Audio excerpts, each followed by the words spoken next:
Salutations, Curse Nation. See if we're live here in a second. I can't tell yet. Hold on. It's the only way I can tell.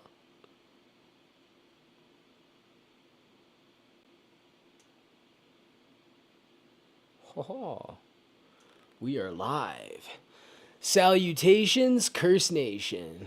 My name is Wolf, and you're watching the Wolf Channel. I always do this. Gotta turn the volume on. Alright. Salutations, Curse Nation. My name is Wolf, and you're watching the Wolf Channel. This is Cursed Context, my podcast. So, today, I have a half hour of news to go through, and then I'm going to show you guys my documentary series where I infiltrated an Antifa cell in early August of this year, and they stole a bunch of shit and lit it on fire, and I got it on camera. So, let's start with the news. Welcome to Meet the Press Now. I'm Kristen Welker in Washington. As President-elect Donald Trump's transition to power now begins, and Democrats grapple with the uncertain fate and future of their party. I spoke with President-elect Trump earlier this afternoon by phone as he and his team begin the transition process. The president-elect outlining his priorities for day one of his administration. Among them, taking action at the southern border, including implementing what he has called his mass deportation plan, regardless of the price tag.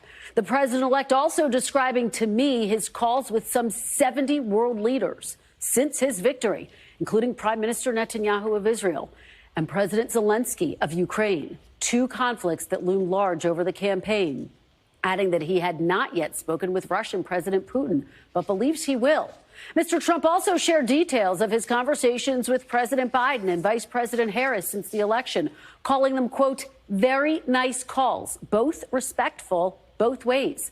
Our conversation came after President Biden spoke from the White House today for the first time since the election, echoing remarks made by Vice President Harris yesterday, pledging a peaceful and orderly transition. Today, I spoke with President-elect Trump to congratulate him on his victory, and I assured him that I'd direct my entire administration to work with his team to ensure a peaceful and orderly transition.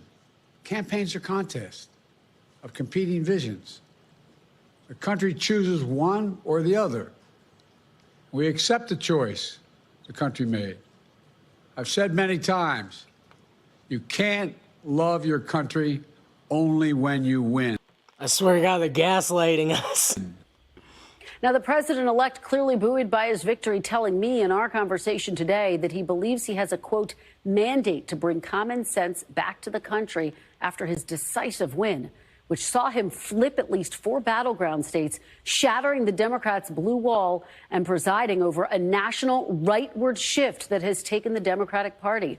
Democrats, meanwhile, left to figure out what went wrong and what comes next, as Vice President Harris urged supporters to continue the fight during her concession speech yesterday.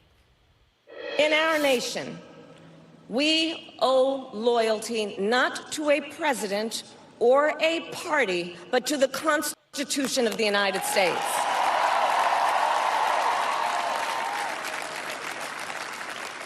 And loyalty to our conscience and to our God.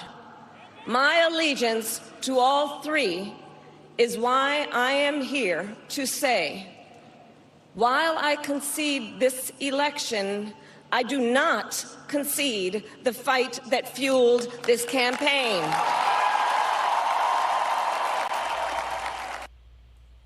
Now, of course, whether Democrats have any power in Washington to continue. Yeah, and the results of this came out today, and unless I saw the wrong headline, the Republicans took the House. So it's done. They got the House and the Senate and the presidency. The Democrats are fucked. That fight all comes down to which party controls the House, which remains uncalled at this hour. But Republicans appear to have the easier path to winning a majority than Democrats. Republicans will control the Senate with at least a 2-seat majority, potentially more, once races are called in Arizona, Nevada, and Pennsylvania. It all means that President-elect Donald Trump will be taking the reins with potentially few checks against his power as he embarks on fulfilling promises made during his campaign. A long list that, if implemented, would fundamentally change this country and its institutions on the economy, foreign policy, and immigration. Tonight, the Biden administration quietly making preparations in case of a surge of border crossings. Oh,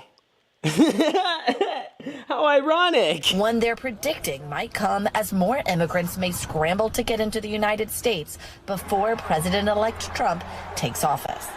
It's almost as if it's been a free-for-all for 4 years.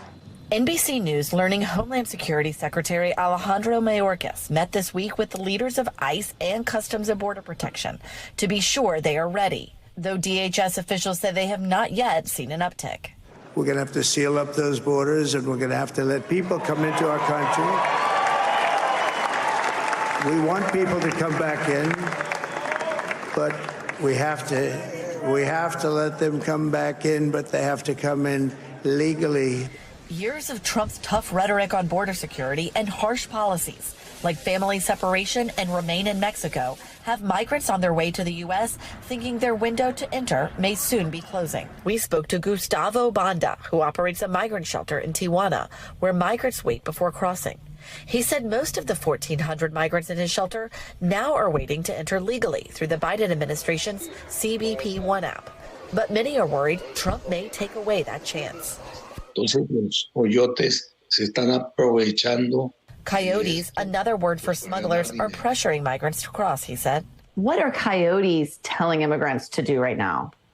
Los coyotes están diciéndole a la gente. The coyotes are telling people that they need to go at this moment before Trump is in power. We saw that a big caravan is leaving Chiapas with the goal of crossing before Donald Trump comes to power, he says. Meanwhile, on WhatsApp, migrants are talking to coyotes and with each other about what Trump's win means for their chances of entering the United States. After the 21 of January, he'll close the borders with extreme security, one migrant said in Spanish. Is it true that CBP One will end? I don't believe it, another says. While threatening to end legal pathways Believe it. like CBP One, Trump is touting ways to crack down on anyone attempting to cross illegally. I will immediately ask Congress for funding to hire 10,000 new border agents and to approve a 10% raise for existing agents and a $10,000 retention and signing bonus. We're doing it.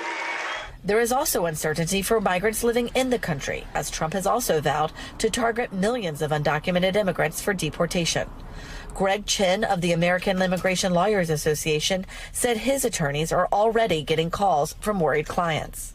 Is going to cause fear and anxiety throughout the immigrant community, including people who are both undocumented and people who do have legal options or legal status already. For now, those close to Trump say nothing is final until Trump himself announces it. But Trump did talk today with NBC's Kristen Welker, and he said addressing the border will be one of his first priorities, along with that long-stated mass deportation plan. Tom? Okay, Julia Ainsley. Julia, we thank you for that. We're going to talk about some protests.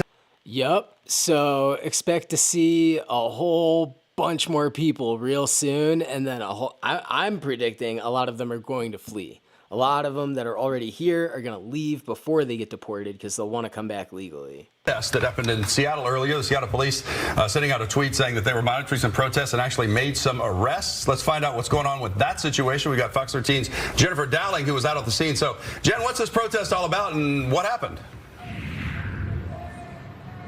Well, there was a group of about 30 to 50 people that were marching through the streets, wearing all black, and sometimes during this march dragging scooters into the street, and then also leaving some graffiti behind and some property damage, according to Seattle police. We have not seen any broken windows or anything like that. It looked to be mostly writing on the buildings and also, again, moving those scooters around and possibly damaging those. So social media posts showed the group on Broadway and in the area of Pike and 11th and 12th earlier in the night. We don't exactly know what affiliation the group had, but Seattle police posted images that showed that a lot of the graffiti was left behind here and in Cal Anderson Park. Now, I did reach out to SPD. They got back to me and said that all 5 arrests that were made tonight. Yeah, kill cops. You see that? These people are fucking nuts. Were made for. And they keep just like pushing and pushing and pushing and just trying to beg us for a civil war. And it's just like, hello? Y'all ain't fucking ready. For property damage. Shortly after those arrests started happening, the group kind of started breaking up and then eventually completely dissolved. So it's quiet out here tonight. I bet it did. In Capitol Hill. We did talk. This isn't going to be like 2020. Like, this is Trump's last term. He can't have another term after this term. And after this term, it's probably going to go to J.D. Vance. And I wouldn't be surprised if that ends up being a J.D. Tulsi ticket. And, yeah, it's not fuck around hour anymore. They're not going to put up with all of this, let's light a bunch of shit on fire shit, which you will see later in this cast. To a man who said that he was a little disturbed because there was a helicopter in the air, which he said was looking at the group. That was his perception, and it made him a little nervous. So some people out here were a little on edge with the police presence, but again, that particular action by the police has cleared up at this time. Many downtown businesses are boarding up their windows and doors. Portland police are also getting ready. Fox 12's Paulina Aguilar has more. In the past, federal court used fences to protect the building, but this is the very first time federal court will be using metal doors for protection. As you can see right now, they are folded up and open, but I want to take you around the corner to show you what it looks like closed. I think there is an increased amount of sensitivity to this election and the tensions that people are feeling in communities across the country, not just in Portland. Downtown Portland is putting up its walls. After we saw the news on the TV, this is like straight out of a Batman movie. After midnight, that this area especially was being hit, we jumped in our car, came down here, and we had to chase people out of the store. It was an experience I hope we never have to experience again. It was terrible. I fully understand that need for that preparation, right?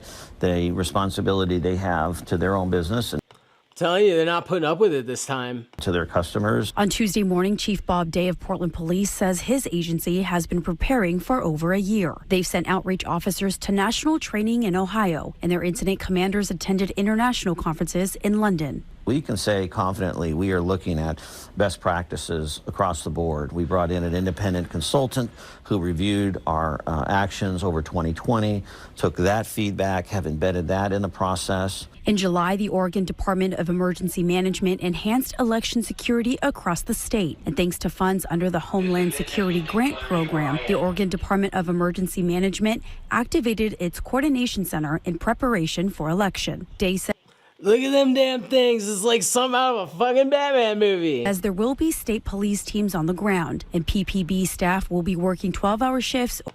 Cops are like, fuck around and find out in 2025, bitches. Over an extended period of time. We're not going to be burning through our people at a level we were doing in the past. We're really more mindful of preparation and wellness to be able to take us for a sustained period of time. He says peaceful protests are welcome, but violence won't be tolerated. So we cannot promise that there won't be violence. We can't promise that there won't be vandalism. We've made it clear that we are going to, especially in Portland, interdict that behavior to the best of our ability and stop that as soon as possible and have people be arrested and charged appropriately.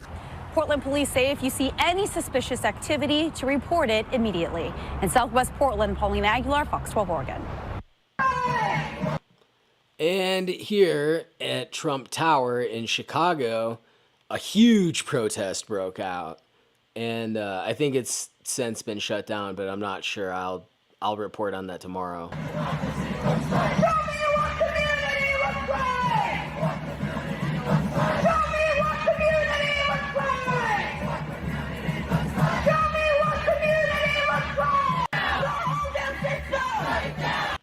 At least it actually is a peaceful protest. Like, I totally abide by this stuff. This is good. However, Notice all of those signs look like somebody gave them to them, not like they made them. This is not as grassroots as the protests we grew up with. However, I agree with the Free Palestine movement.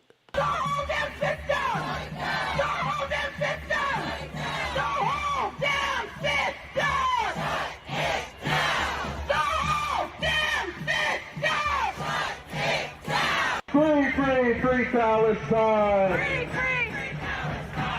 Chicago, make some noise!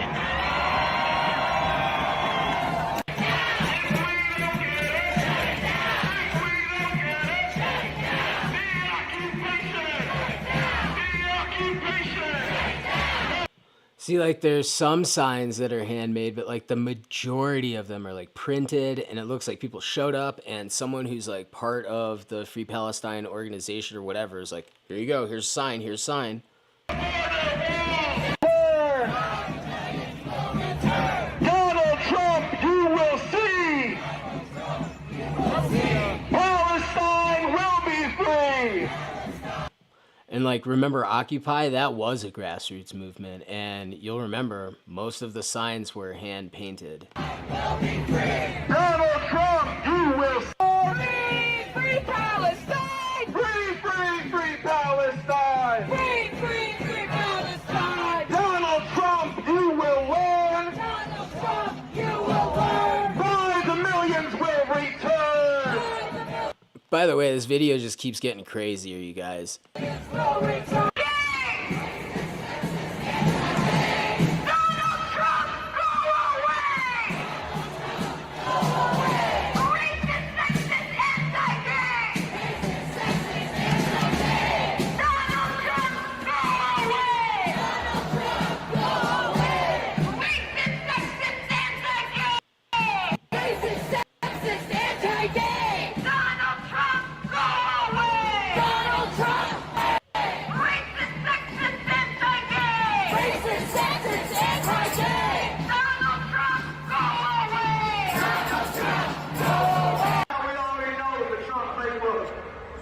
division. That's their greatest weapon. Their best and only chance is to divide us any way they can. And it'll be how we oppose Trump's entire racist, sexist, and homophobic and Islamophobic agenda, and how we put forward a people's movement. Palestine will be free! Palestine will be free!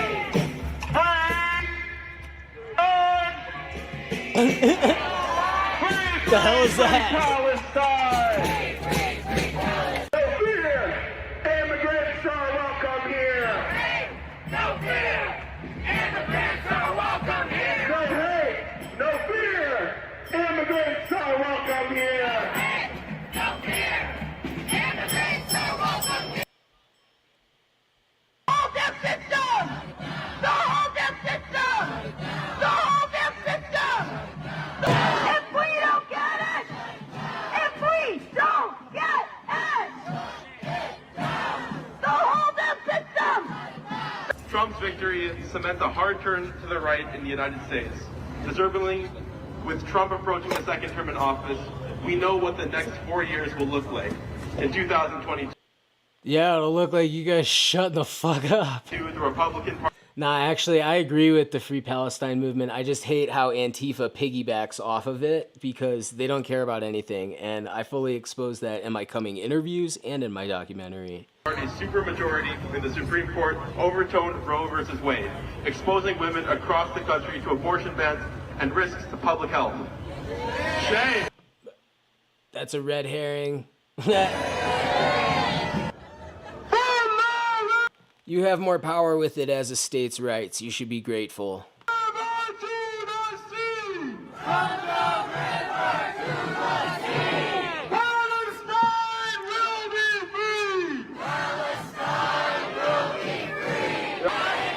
Everybody say that's fucked up!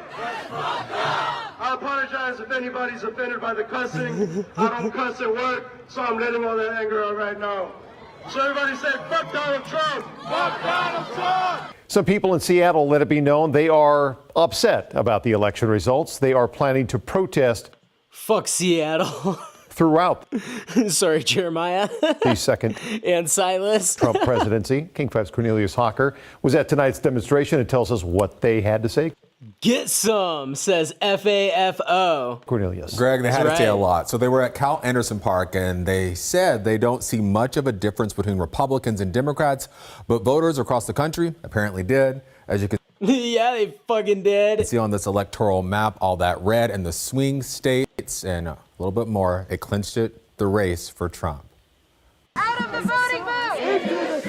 We're here to protest a rotten system that gave us two rotten choices, and we're not happy with the rotten outcome. Gemini Knowles says that's how she and other protesters feel about the 2024 presidential election. Trump's re-election.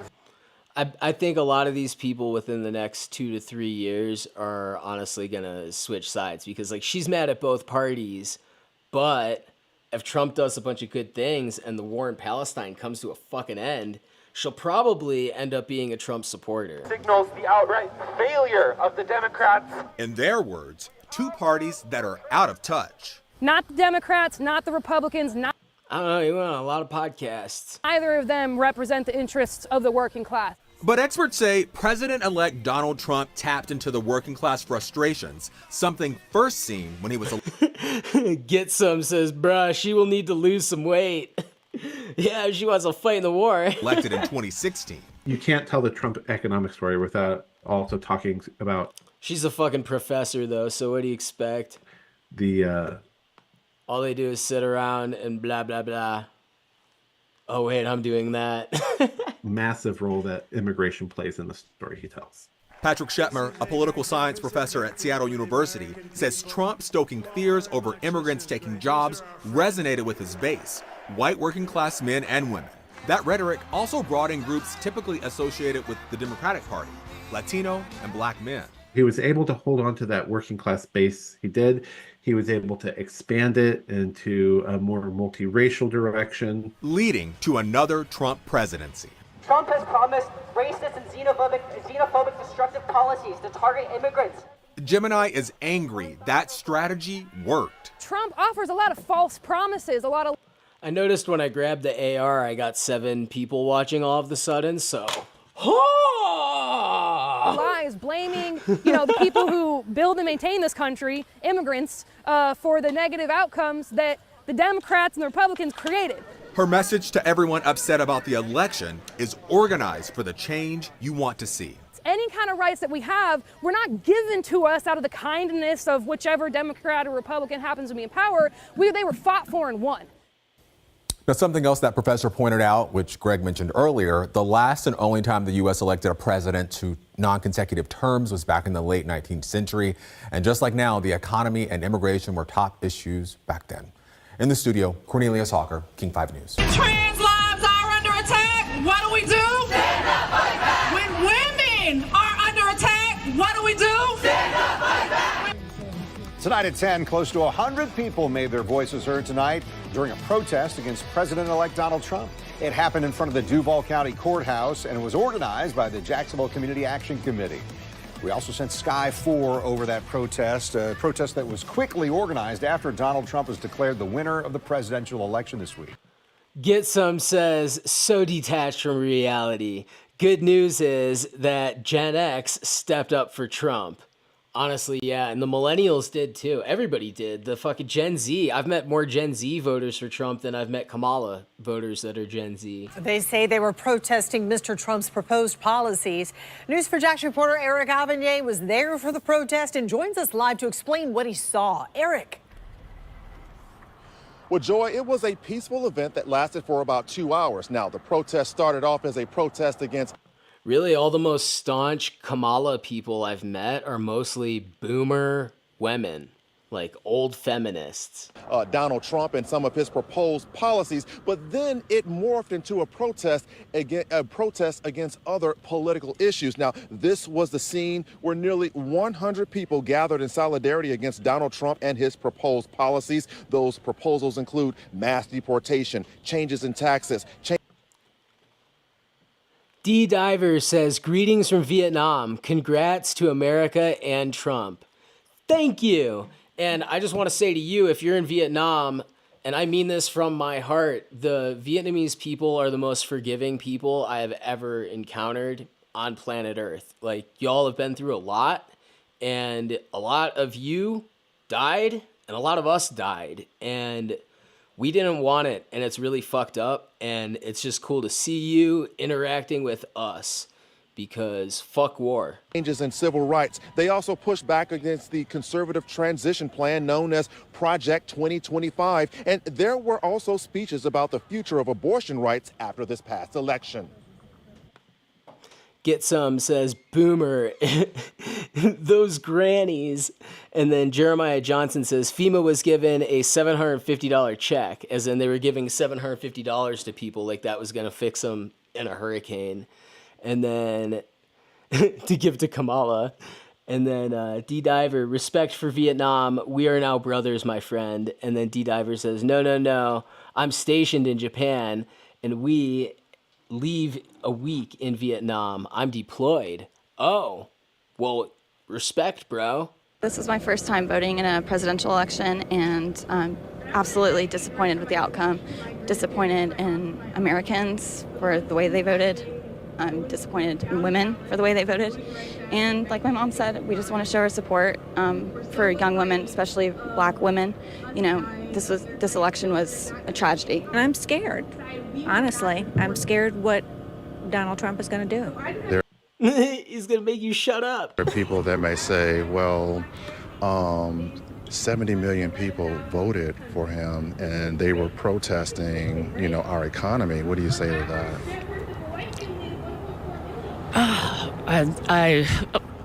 The economy is going to get a lot worse under him now, the things that he says he's going to do. Now, there was at least one Trump supporter who showed up at the protest. We got multiple veterans in the chat right now. Thank you for both of your service. And proudly displayed a large Trump flag. He said his name is Bill, but would not tell us his name. That's what we're here for, right? A Trump party? No, these people, they're protesting Trump. Protesting Trump? Yeah. For what? What did he do? Straight trolling the news. Now, I want to tell you that in all fairness, this wasn't only a protest against Donald Trump and his policies. There were also some speakers who were protesting against Vice President Kamala Harris's support for Israel.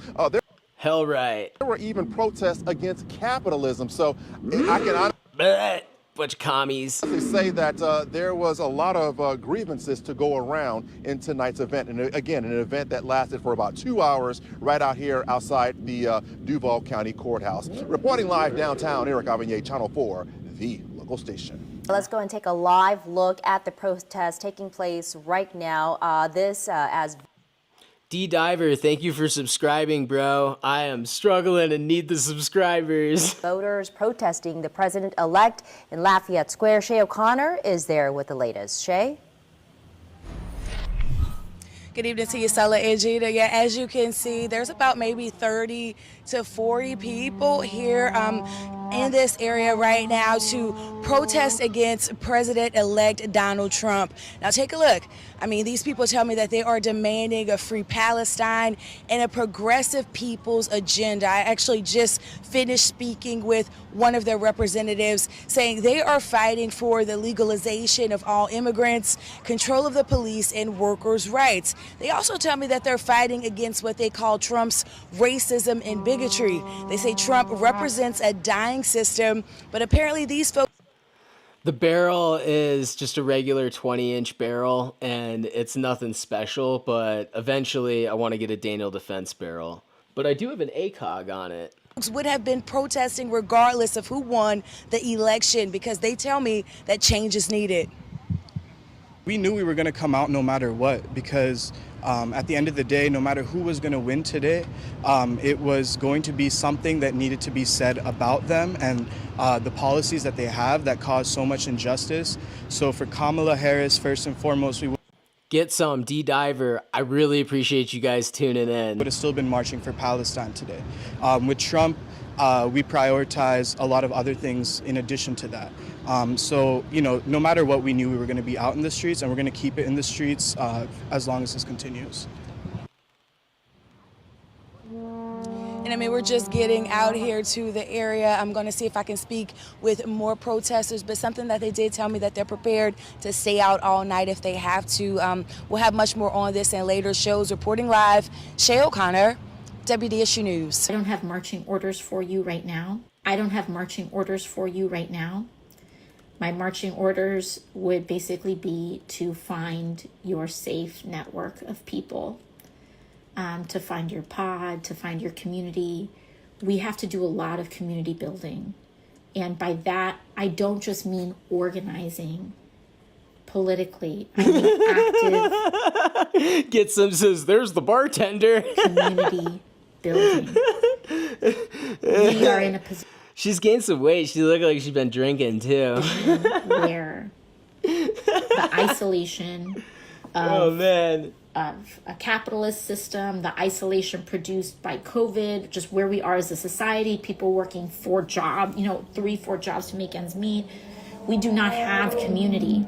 And believe it or not, community, whether it's your church or mosque or temple, whether it's a knitting group, whether it's, your dinner circle, building that community is actually far more transformative and far more important than you may realize. And people may dismiss it and people may think that it's silly or frivolous. It is not. I guarantee you it is not. Are you sure about that? And we are in a time where people finding their friends and finding their circle is a challenge. If you don't have your group that is close to you, you are probably in a similar boat as so many Americans right now. It's a big reason why we're here as a country in this place. And so she's just speaking communist for 4 minutes straight here. We can commit ourselves to making the smallest communities as we can around ourselves. If you don't know your neighbor, it's time to know your neighbor. I tell you to get the fuck off my lawn. Or if you have a coworker that you think you're cool with or whatever, it's time to get to know that person. And it's time to manipulate everybody you know. And it's time to get to know the people that we will be relying on to protect and to protect each other.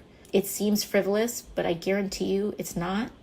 And creating community around you is one of the strongest, most powerful, and also one of the most radical things you can do in an environment. You're a radical. Like this. Oh, what is Antifa? Oh, let's see what Vice News has to say.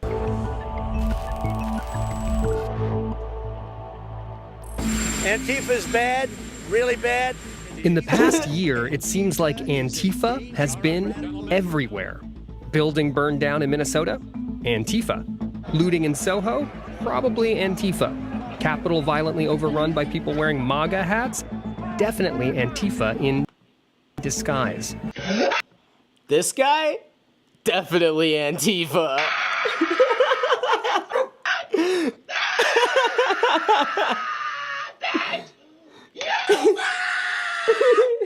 What the hell? Oh man.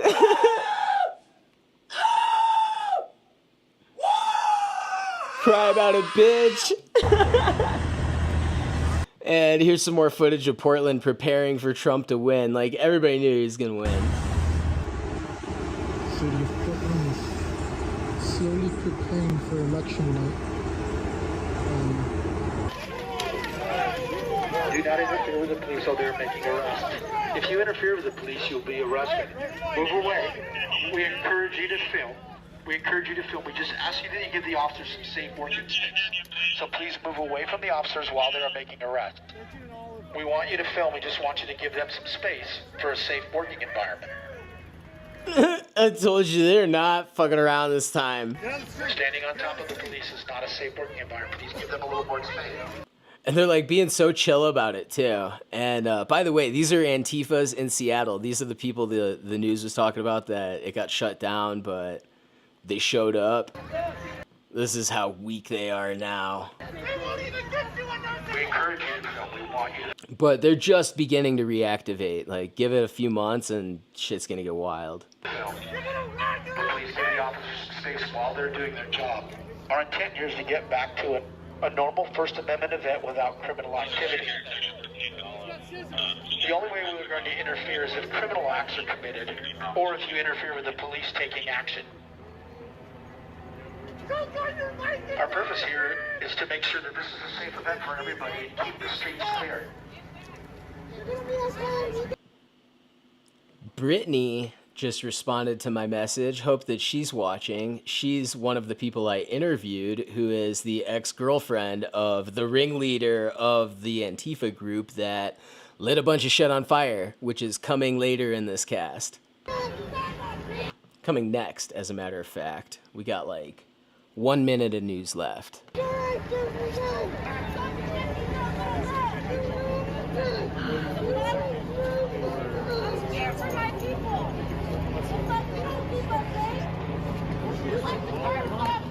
Get back to Blackville, motherfuckers! Nobody likes you here! Right here, they're like straight calling for murdering cops. Watch. This fucking neighborhood would kill you if we had the chance! Get the Told ya. fuck out of here, pigs! Go fucking die! And guess what? When the fucking... We just ask you to give the officers safe word. I hope this stream blows up because that dude's the thumbnail. So that way they can do their job and make arrests for criminal acts without interfering with them doing their job. Those are And the cops are just being so chill, just like, go to bed, dude. intent to have a safe, peaceful First Amendment event. However, for criminal acts that were committed within the crowd, we'd like to return to a First Amendment event without any criminal act. So we ask that you don't interfere with the officers. Get the fuck out of here, bitch! No, fuck you! Get out of here with your Get Some says World of Warcraft must have been down that night. Not my president! Not my president! Not my president! The whole world is watching! The whole And laughing.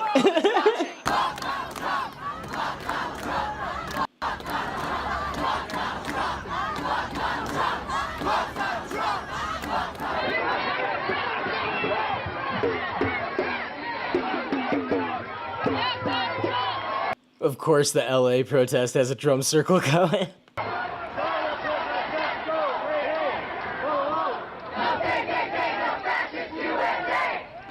What about him is KKK? Actually, what the fuck is his name?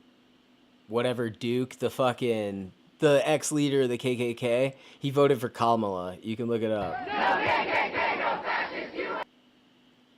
And that's the end of the news. So that brings us to our next segment, which is my docu-series. This is A Night with Antifa, Escape from Portland. In the beginning of August, the first week of August, I went to Portland to visit a friend, actually, and she was living with Antifa people, and I kind of came in, like, you know, as a friend, and then they revealed that they are enemies, and they hated me for not aligning with them, so it all blew up in my fucking face, but I got it on camera, and it's epic. So let's go. All right. And we're gonna start with the trailer.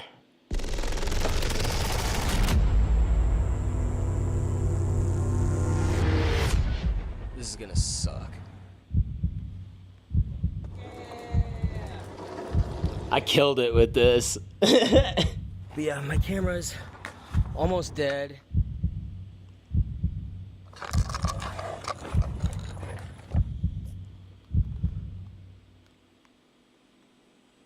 Oh shit! 6 up! 6 up! Oi!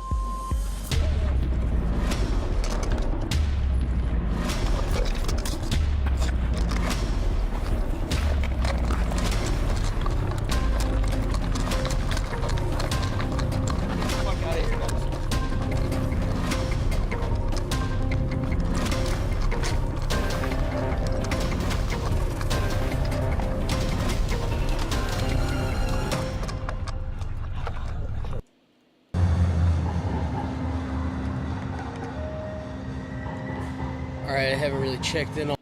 And that was the trailer, and this here is part 1.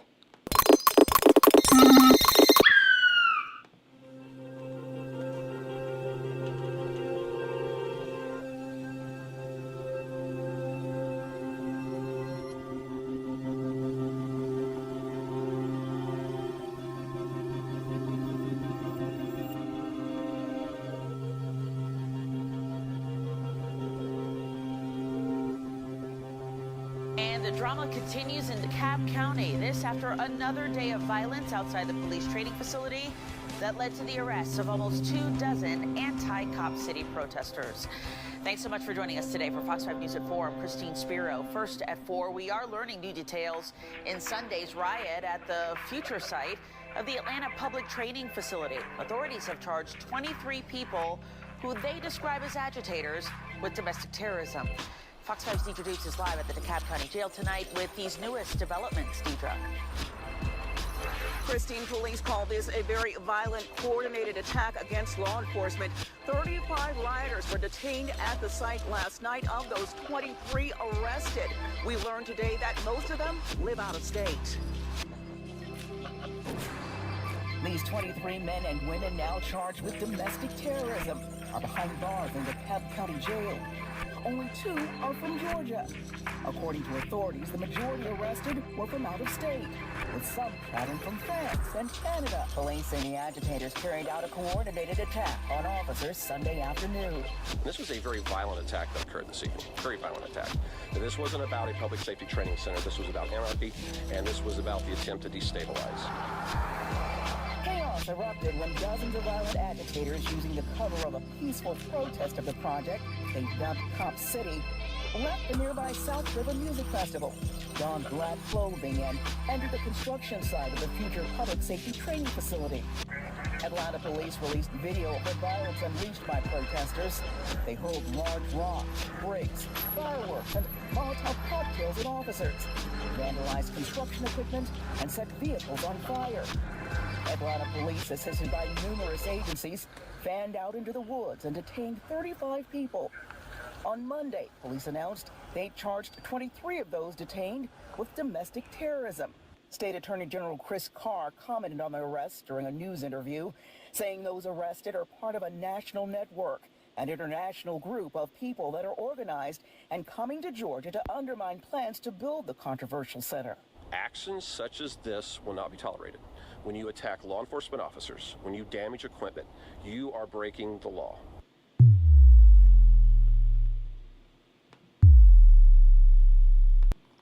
And here it comes.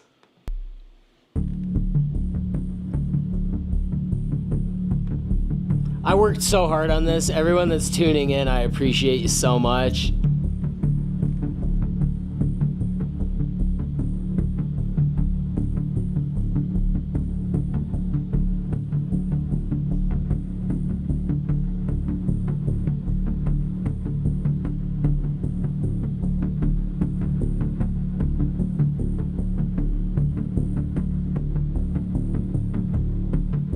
Said bye to Lily, and now I'm in the parking lot, about to leave my house, going to Portland. Greg is driving me.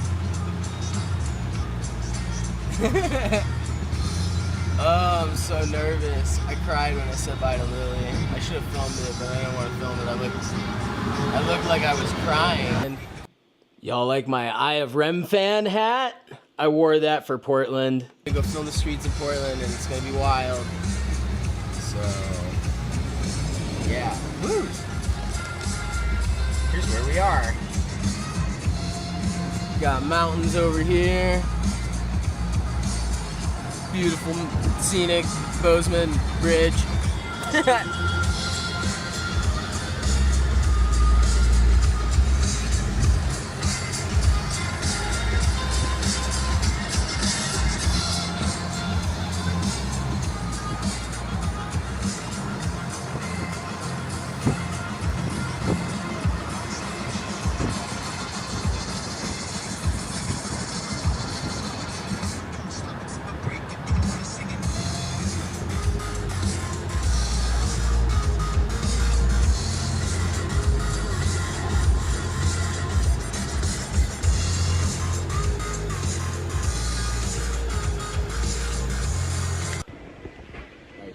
There you go.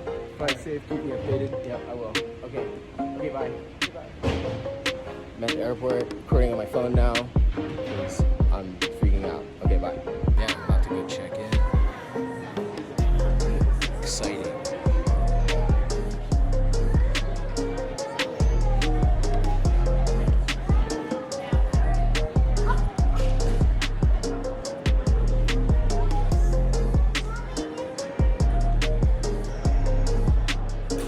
Got 2 minutes till I can check in. So I'm gonna make it 10 minutes, just chill.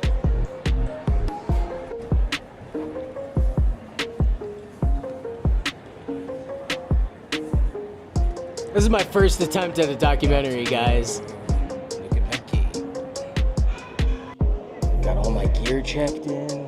They didn't charge me extra because it's gear, so that was sweet. I just made it through TSA. I just noticed this. This is why I didn't bring Lily with me. This is the service animal relief area. I feel so bad if I made my service dog go potty in AstroTurf.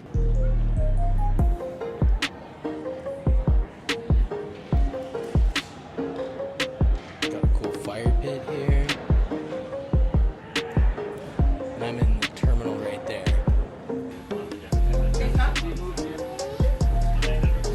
Thank you very much. Have a good one. You too. Appreciate it.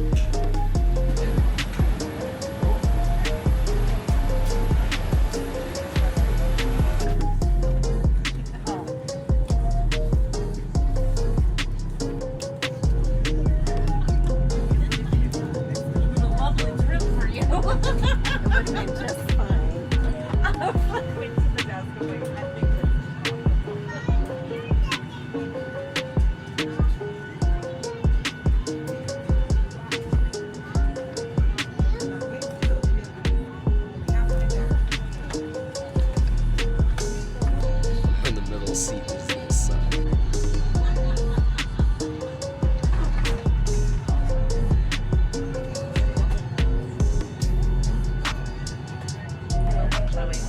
Put your mask on before helping others and keep it on until a crew member says it is no longer necessary. There's a life vest under your seat. Infant life vest will be provided if needed. If instructed by a crew member, remove your vest by pulling on the red tab and tearing open the bag.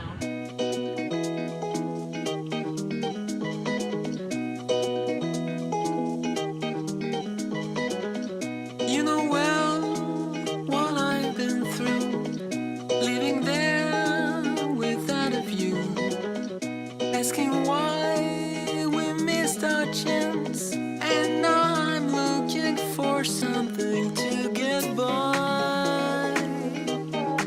High and dry, everywhere in myself. I am looking for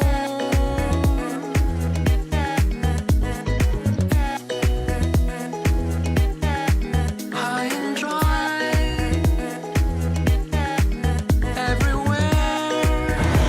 I'm in Seattle now, and stuff is already happening. I don't know what's going on, but something is happening.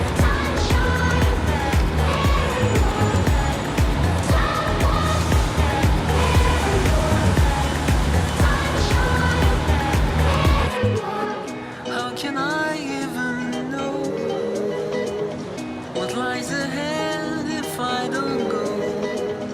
I see a chance, I take it slow, and I know I just can't leave these things behind.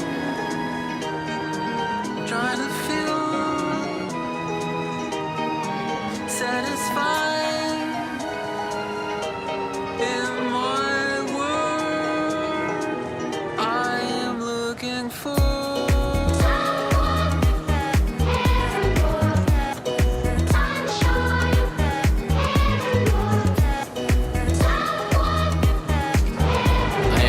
Tacoma, Seattle, waiting for my layover to Portland. It's a pretty cool food court.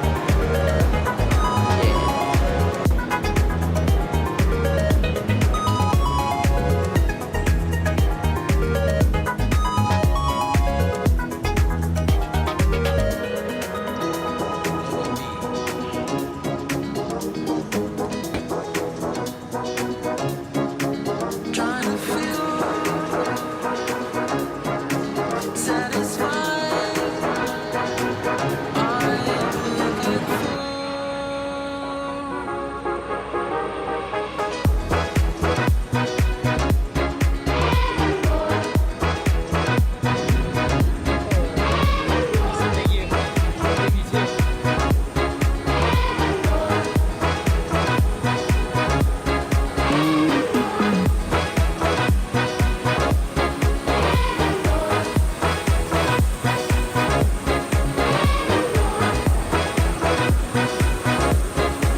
fucked up.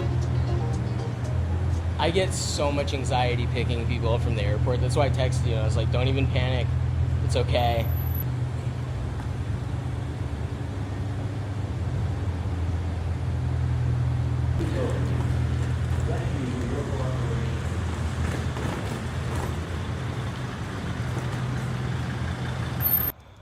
Okay, it's night 1 and I am in Portland. Just got here like a couple hours ago, and now we're going to the squat, so check in a minute.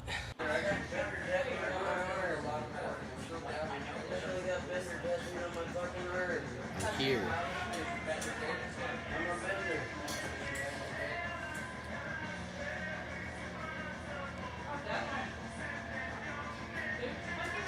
You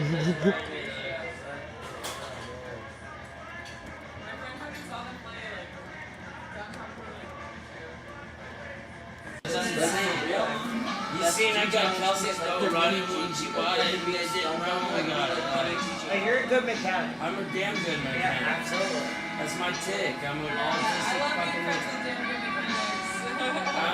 You're a good mechanic. old cars and they You're a fucking. I guarantee any old car you get, I can get it around. You're a fucking shit show.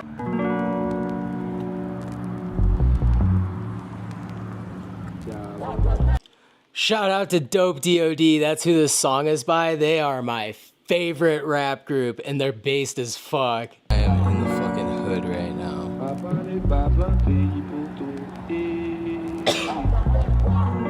A divine spirit is called a Loa. Legba must be the first Loa to be ritually Hung out with saluted them if until this everybody is to went be to bed. achieved. And now I am Legba urban is the exploring with the Loa camera. who is the link between the visible board. mortal world. He is the means and I avenue don't between actually have a battery on my board right now, so I'm just freeboarding. as guardian of the Just a sacred little more gateway. sketch, because can't get away. It is he who grants contact with the other Loa. We're going for it. Yeah, hey yo, hit him with that lecture. You disrespect the sector, put him on a stretcher. Pop out Legba, I cannot die ever. I'm roaming like a specter. Niggas, I dissect them 60 seconds. Learn your lesson, cause we ain't making concessions. And now, Never misdirect. I'm gonna just trek my way to FedEx on 7th Street, pick up my battery. It won't be there till later today. I'm gonna pick up my board and For the music, but y'all abuse it. And now I'm pissed like Gary Busey. Refuse me, cause I'm about to lose my cool G.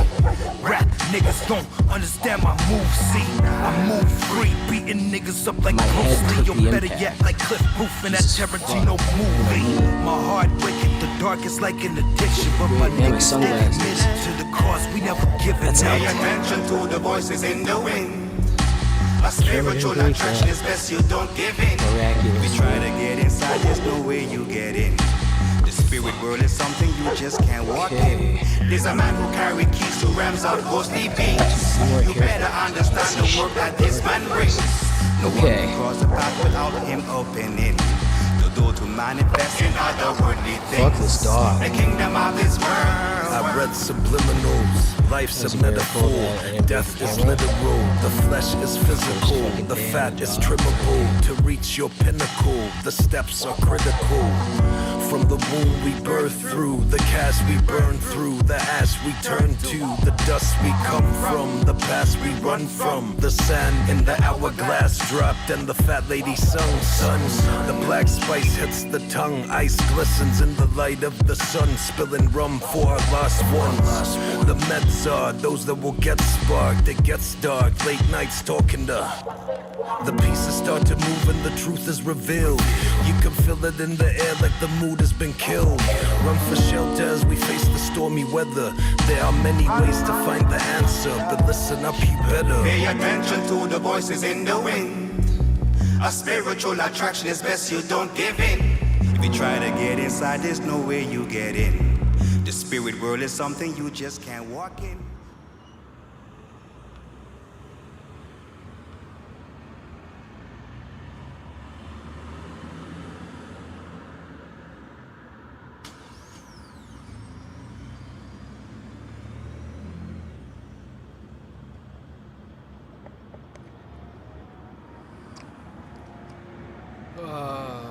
tired. Been awake for 24 hours now. And I just walked like 2.5 miles. It took so long because I had to walk like a little bit uphill, pulling the board and carrying my pack. Cause yeah, I still gotta pick up the battery from FedEx. So I'm hoofing it all the way there. Then I'm gonna find where it is and find a spot nearby and go sleep in the shade for a few hours and then go pick up my battery and get back to it. But yeah, the sun is up, starting to be up, and I'm tired as fuck. Okay, peace.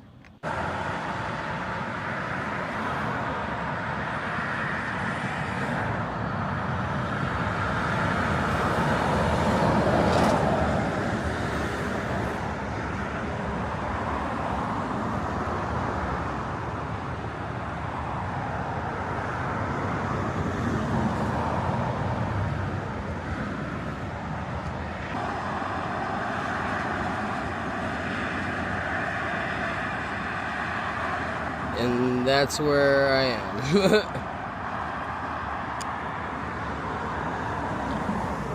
So I still got how much further? 2.4 miles. I've barely gone anywhere. Jesus fucking Christ, these hills. Okay, goodbye. I just want a modest, quaint, progressive $50 million house.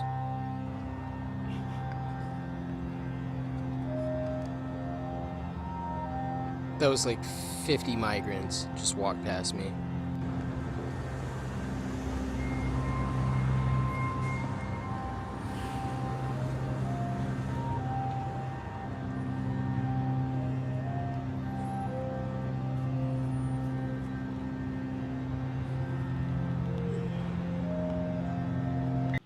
There's a lot of bad shit that I didn't show because I would have straight gotten mugged. I needed to have people with me to fucking film in some of the places I went. But yeah, you could see how just like weird Portland is. It's bleak.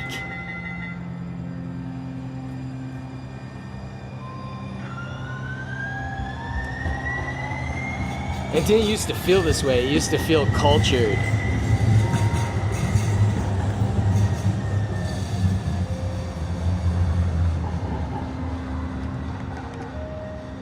Oh yeah, dude, I filmed in Holiday Park all day. I finally got some fucking sleep. I'm still really tired, but I took a nap in Park. Now, I have to wait until fucking Monday until my battery arrives for the board. So, now I guess it's just gonzo journalism mode for the next 2 days. Fucking shit's whack. I paid for priority shipping and it's gonna be 2 days late, so yay. Anyway, that's the update. We'll check back in soon.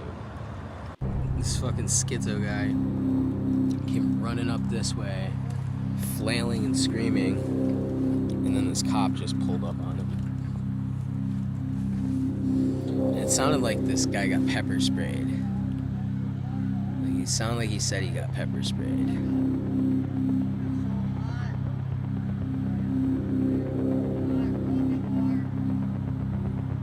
Dude's having a bad time. Poor guy.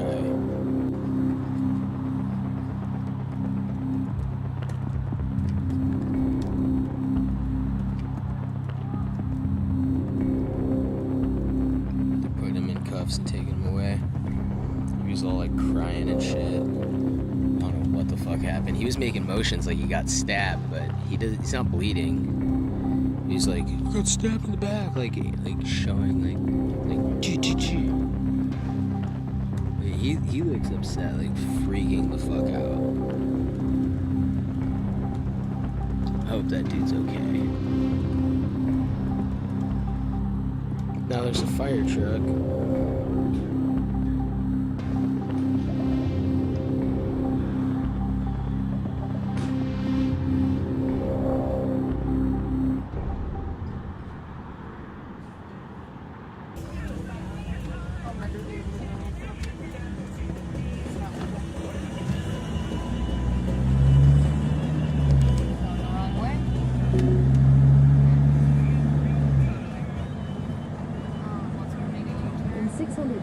Turn left onto Southeast Kelly Street.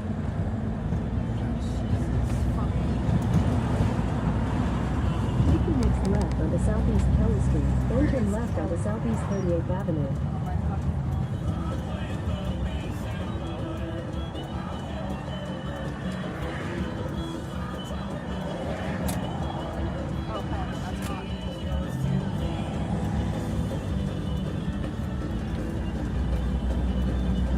Take the next left onto Southeast 38th Avenue, then turn left onto Southeast Franklin Street. Alright, it is. What time is it?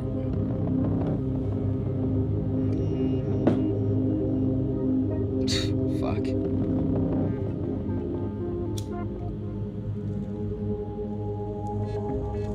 It's 1:50 in the morning. I'm in some random place in Portland. I don't even know where the fuck I am. But, hung out with my friend. They went to bed. Now I'm going urban exploring again. I'm coming up on day 2 with like 2 hours of sleep. But that's okay. Oh god, I can't even see where I'm going. Careful. Yeah, I'm gonna go find a spot to fucking go to sleep. And then tomorrow I'm gonna do more exploring. Tomorrow is Sunday. Monday, my battery will come. And that's when I can like really hit up the city. See like a lot of stuff. So then it's kind of just home bumming and surviving for these couple of days until the fucking battery gets here, and then I'm like fully mobile and can go and do whatever I want. But yeah, I'm in this random spot by this random park. Seems pretty safe though compared to where I was last night. Last night was sketchy. But yeah. I'm gonna go find a spot to crash and then pick up in the morning when I've actually gotten some fucking sleep. Okay. Goodbye. Actually, hello. Goodbye. These birds don't fly. And they're not designed for this. Whether they're launched from buildings, sent off of mountaintops, thrown into the ocean, or pushed down storm drains, an Instagram account called Bird Graveyard is documenting all the ways electric scooters are meeting their demise. We met with one of the guys who runs the account in Venice, and he wants to stay anonymous. I mean, there's so many ways that you can destroy it. We've seen some creative ones. He says some people are so fed up with the Bird and Lime scooters, they send in videos of them being destroyed, mostly happening in LA's West Side. There's a clip where it looks like they had to use gasoline or something because the whole thing's torched.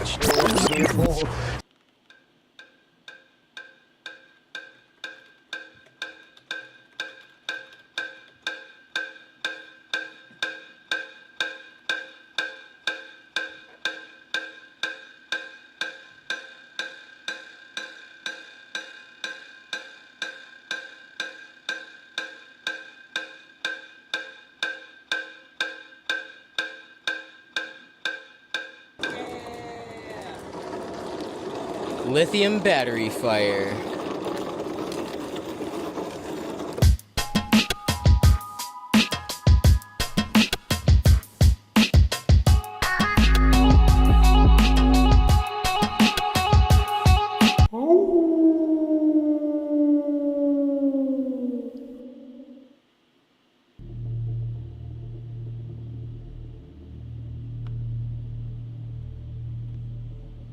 Part 2.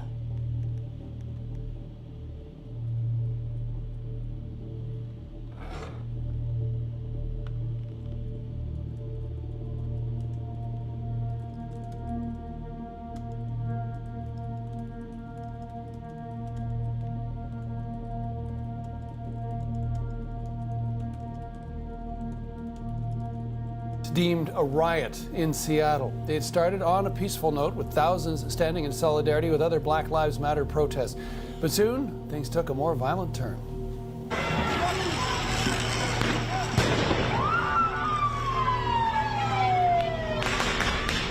Police say the protesters sent rocks, bottles, and explosives raining down on officers. They responded with force of their own in the form of flash grenades and pepper spray.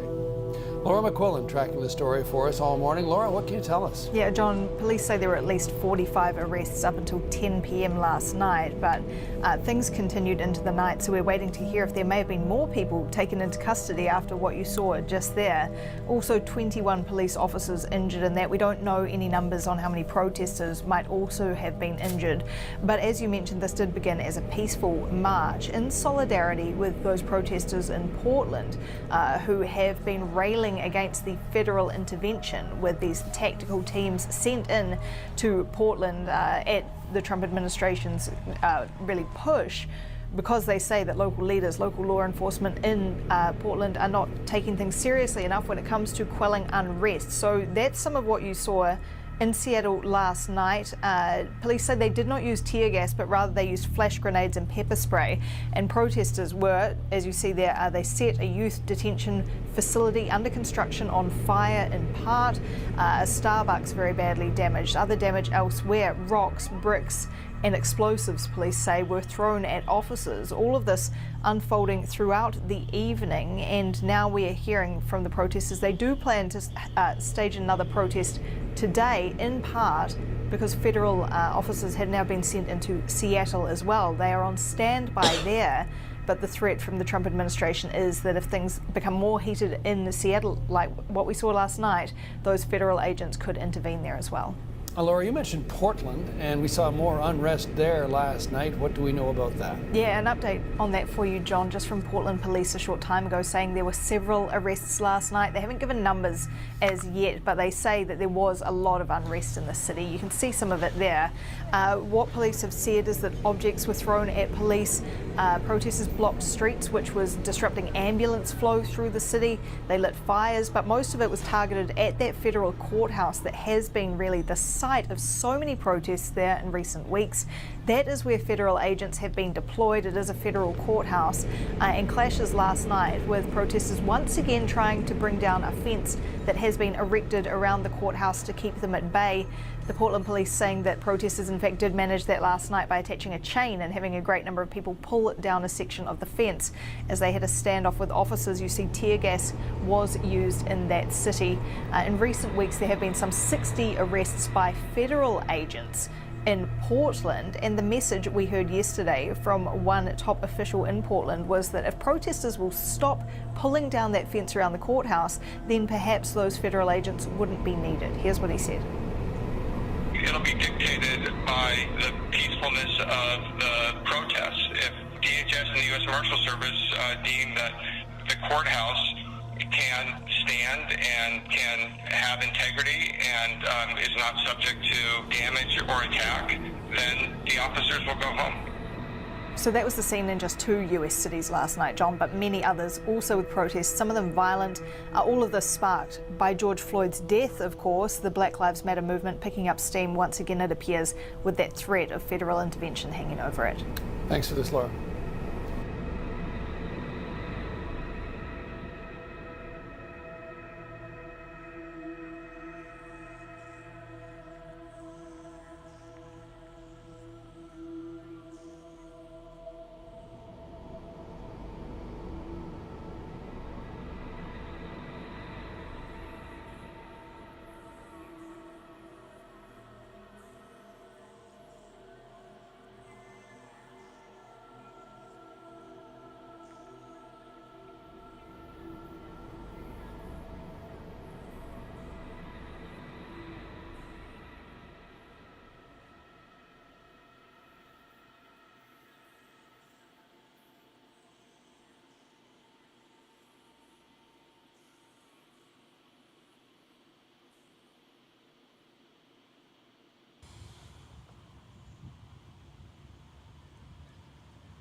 It is 7:15 a.m. right now. Slept at this park last night. Finally got like 5 hours of sleep. And then I got woke up this morning by the fucking sprinklers hitting me. Gotta love hostile civil architecture. But yeah, I got 5 hours of sleep. feel a lot better.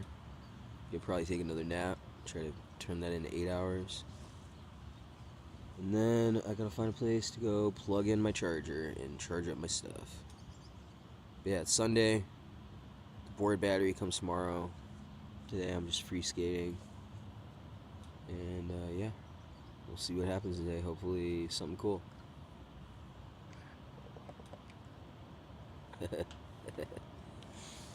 I'm so tired. I've been so cold all morning. Okay, bye.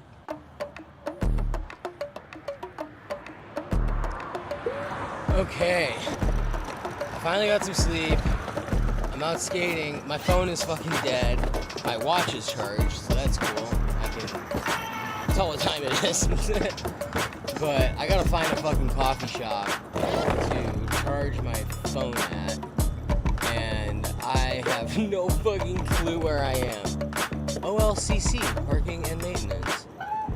Yeah, that's where you marijuana license. I was like thinking food interesting. But yeah, I don't know where the fuck I am. There's no coffee shops anywhere near me. And that I can see at least. So I'm just gonna keep meandering until I fucking run into a coffee shop and can charge up my shit. So yeah, that's what's going on right now. Basically lost. But it's okay. Urban exploring. The fucking board battery comes tomorrow, and then I can finally like really cover enough ground to get this damn story finished. Got to keep moving until I find civilization and can plug in my damn phone. Okay, bye. Check it out, this is pretty cool. I was just going down the street. This is the Dark Horse Comics headquarters right here. Just randomly right here. How fucking cool. We got like all the posters. Fucking Fight Club is right over here. Look at that. This is like where they wrote this shit. Or I guess where they fucking do all their paperwork. I don't know. But this is their headquarters. How random and cool. I finally found a damn coffee shop. It's over this way. I can go plug in my phone and charge up my shit and go about my day.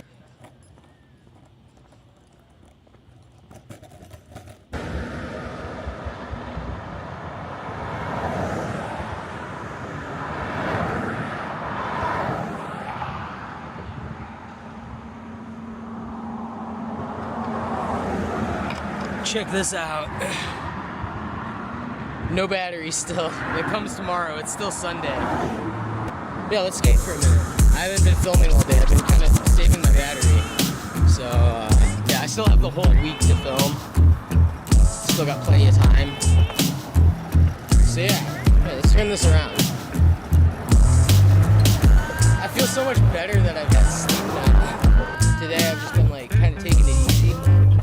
And, I don't know, I've just been hanging out in the shade, keeping the shirt damp so I stay cool. And just, like, letting my feet kind of relax. And just, I've been just steadily moving along this skate trail. This is so sick.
Suburbs of Portland more than I like Portland. Honestly, like, kind of by a lot. Fuck this big shitty.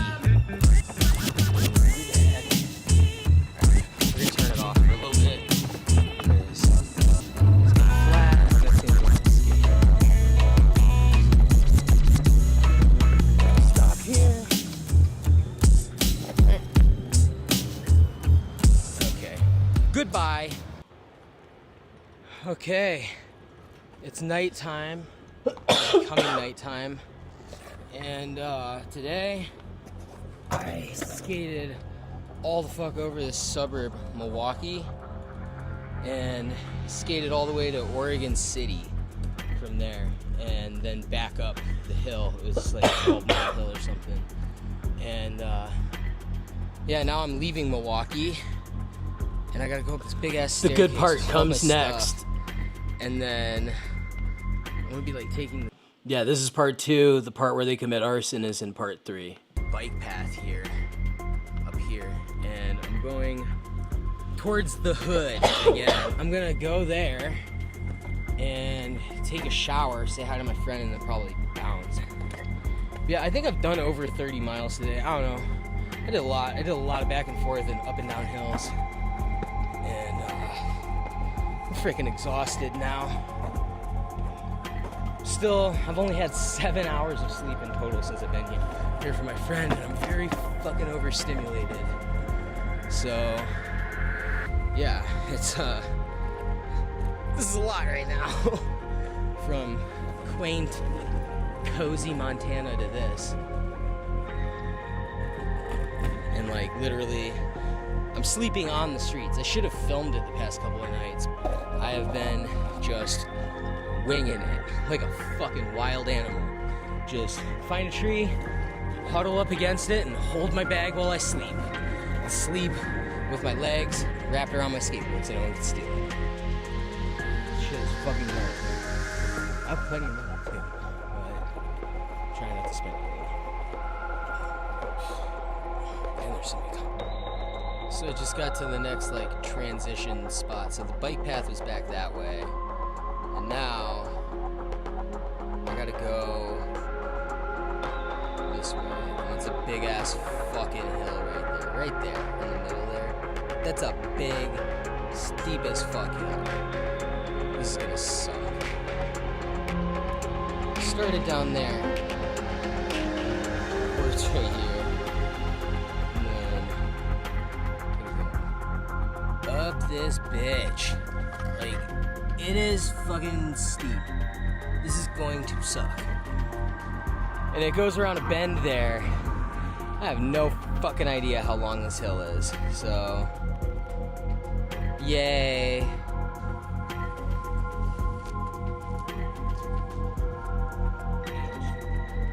This is what it looks like. This is how I carry my shit.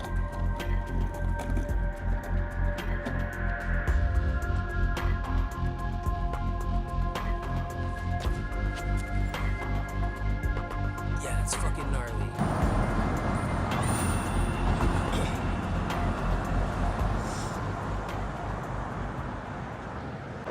It is Monday morning. I feel kind of shitty today. I got some sleep, but I slept in the hood, like by a fucking power station, like up against a wall in the dirt. It was fucking lame as fuck. But I was just dead tired. I didn't want to look for a spot anymore. I found a spot in the shadows and I just went the fuck to sleep. Anyway, I think I'm getting sick from just how fucking gross this city is. And because I don't have a spleen, I have a fucked up immune system, so I gotta be careful. But I still feel okay. I've walked several miles today already, and it's about, what time is it? It's 7:50 a.m. And now I'm on my way to FedEx to go get my fucking battery for the fucking skateboard, finally. And now the real story begins, finally. So starting today and tomorrow and the next day and etc. until Friday, I'm gonna be looking for people to interview and see if I can get the story here, what the fuck people think of Portland in Portland. Because I'm willing to bet there's a lot of Portlandians that aren't thrilled about what's happening to this city. So yeah, check this out. Here's where I am.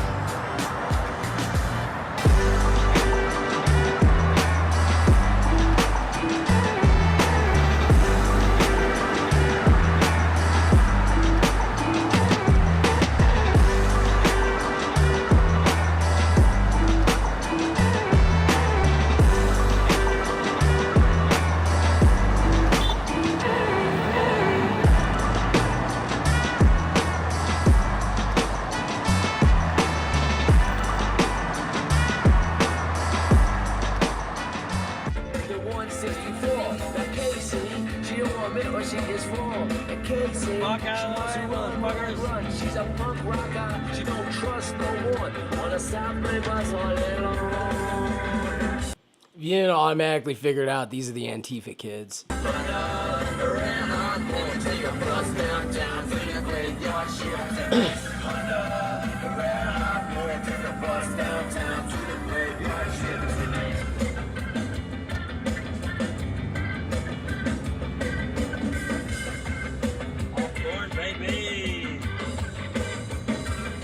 my god, if I had $1 for every minute I've spent on this goddamn shit, I'd be a millionaire.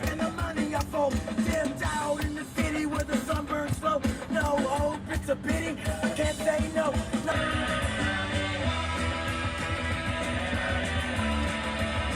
Fuck yeah. I shit my pants. Yeah.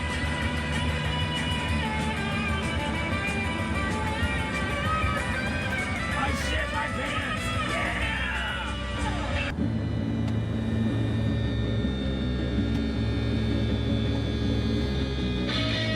So many scooters I want to set on fire. We need to go have a big fire tonight somewhere. And like pick up some bikes, burn them. Fire!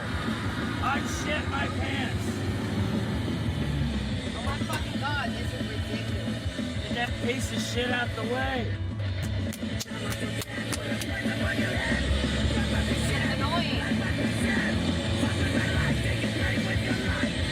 I shit my pants.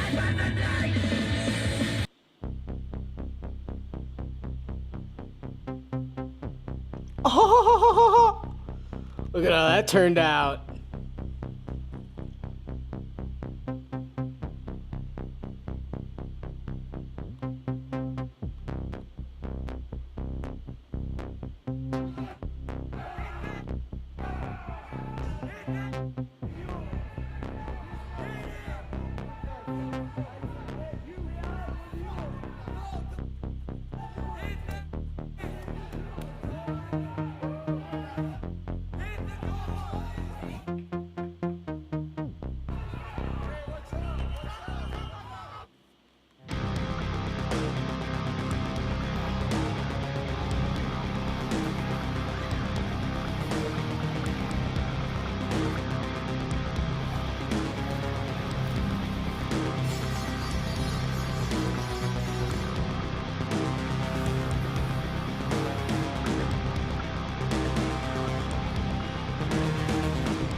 And here comes part 3. The best part.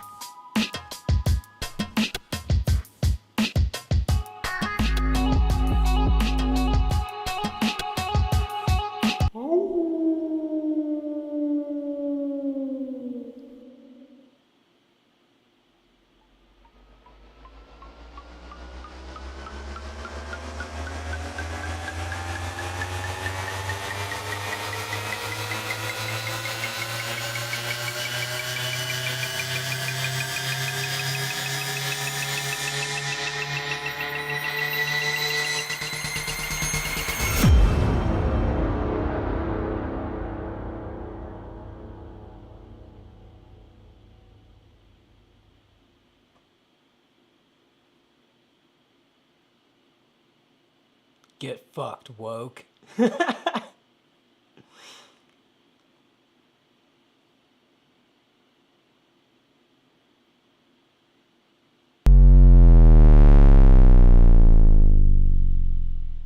I'm Wayne Haverly.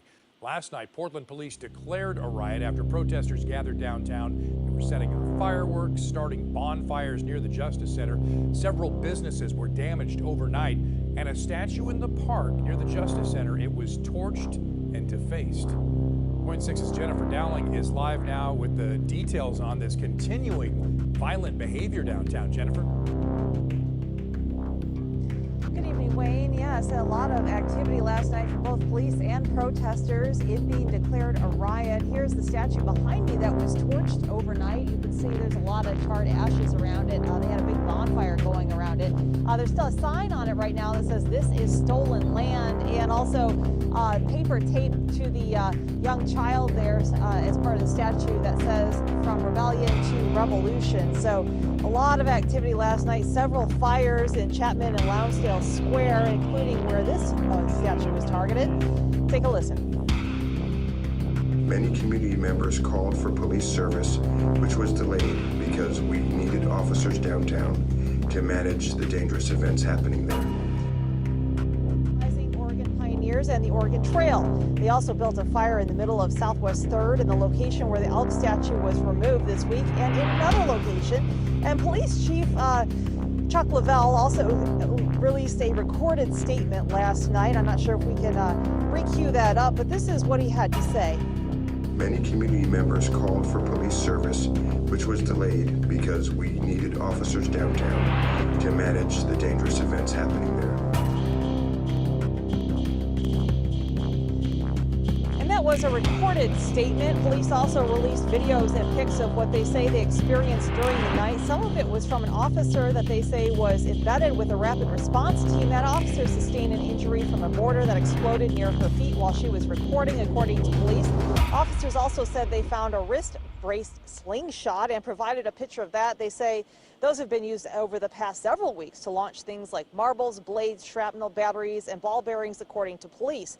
Now, as a counterpoint, protesters say they believe they are the ones that are experiencing the brutality from police. They oppose the arrest of protesters, which can get physical at times, and the use of less lethal munitions, which they say can and has caused injuries. Also, they oppose tear gas, of course. We can confirm that CS gas was used last night. One of our reporters, Danny Peterson, got a big whiff of that and was burning his eyes and lungs. He was in the middle of some of the protests yesterday evening, as were we. We could tell that gas was being used as well. So police not commenting beyond that release that they issued last night, that recorded release, although we did request additional comment today.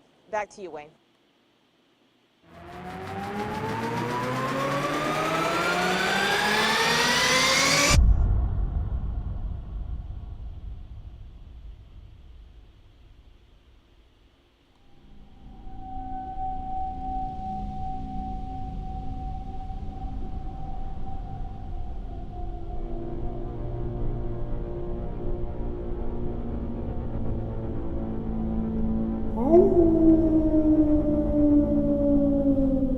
On the Wolf Channel.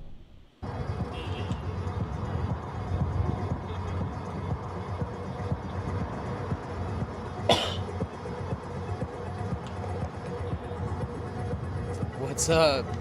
Finally got some sleep today, and now I'm gonna go with the punk kids, and we're going to this place called the Concrete Factory or something. That's like a big abandoned building that people graffiti and burn shit in. So I'm gonna go bear witness. I won't be doing anything illegal, but I will be seeing it.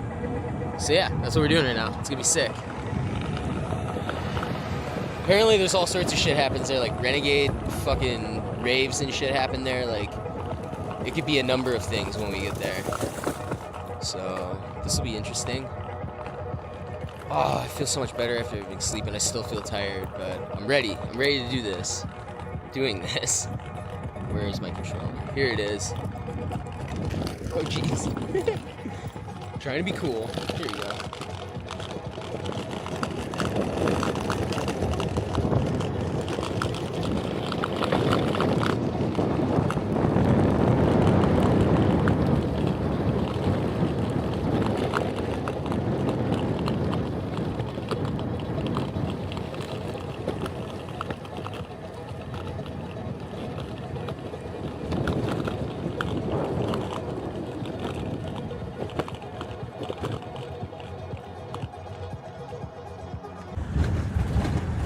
My ND filter has vanished. I have to get a new one, I guess.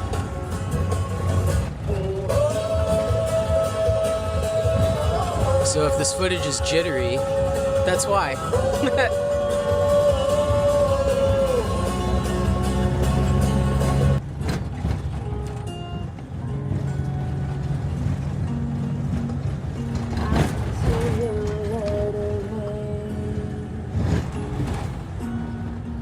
But I'm not always forward thinking. I'll tell you what you want to hear. It depends on what I've been drinking. 'Cause everything I do or say makes it hard for you to stay. We both know what it is. Nowadays we talk too much. Like you're forgetting all the good shit. You decide what's wrong with me. I always used to let you say it, but now I like to think out loud. You're running with some different crowd. We both know what it is. I don't know you anymore. Supposed to be the man that I live my life by. And your attitude's become a bore. And I'm so tired, I can't even cry. Is this Amy Winehouse? Who is this? She's so good. Mr. Ultra sensitive. I'll never let myself forget you.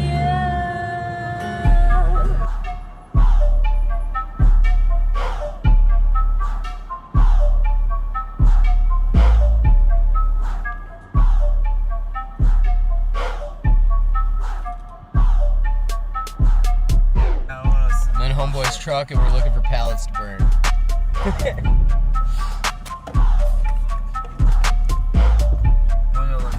Alright. He's checking this dumpster. Not show him.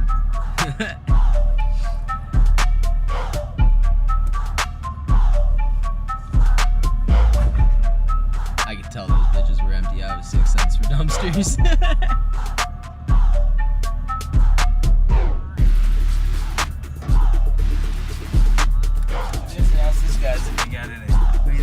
I mean, yeah, they're out. Might as well, yeah. Yeah, I bet they have at least one.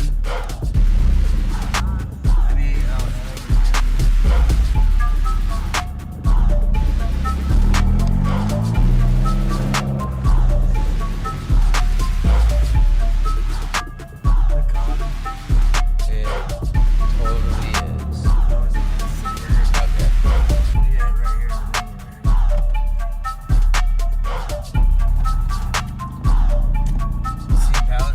Not yet. I am.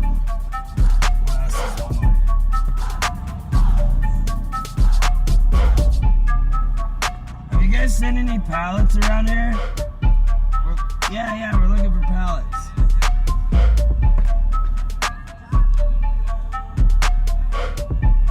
I'm looking for some because we're trying to fire a concrete pipe. Alright, let's just figure out how to ask you out. Alright, have a great night, y'all. It's all good. They're probably gone by now. Somebody got them. Have a great night, y'all. They got them back here? Maybe all the way back there? Right? No. Those are tables. Shit, what's going on? What about to the left here? Hello. Hi, darling. How you doing? Okay. Are you as sad as me right now? I don't know. I'm pretty sad. I'm pretty fucking sad, yeah. Yeah, same. That's the only fucking thing I was looking forward to. Yeah. We gotta find new things to look forward to. I know, and I'm about to go to fucking jail. It was like the only thing I was like looking forward to before I went to jail. Oh shit. I'm out hunting for pallets right now. Oh yeah? Yeah, we're at the concrete factory. Oh, goody. See anything over there? It looks like wood. Bikes we could steal.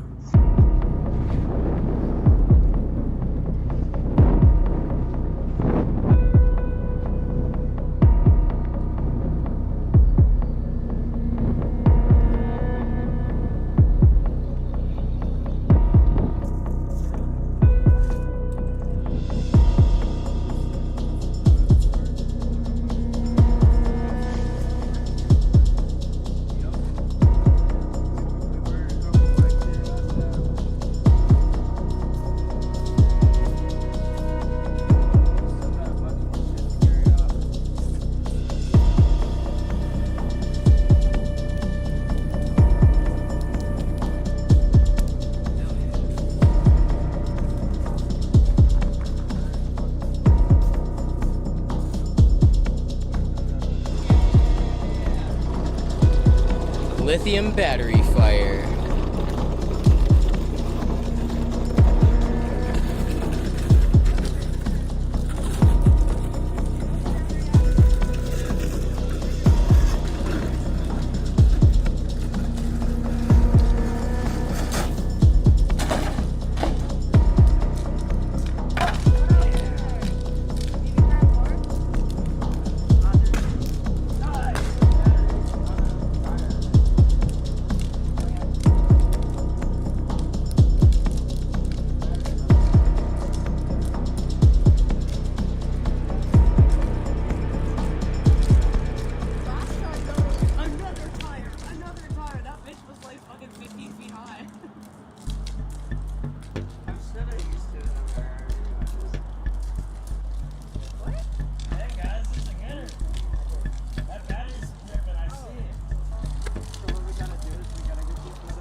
pop up.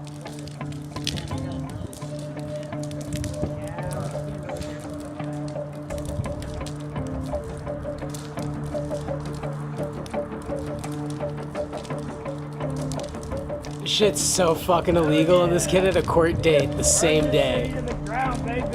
He got out of court and then did this.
Yeah, fire! Fire! Yeah, take my head. Let's go. Blow up, blow. No one's gonna bucket you for that one. Yeah, I feel like that was the last if we did that. God damn, that fucking flashlight makes me so nervous. Please. Oh, sorry, you're doing good. Sorry. There we go, that's better. Who's fine? Oh, I just fucking scared of down here. Yeah, it scared me too. You're under arrest. The red light is flashing. We've burnt like 6 city bikes so far. Oh!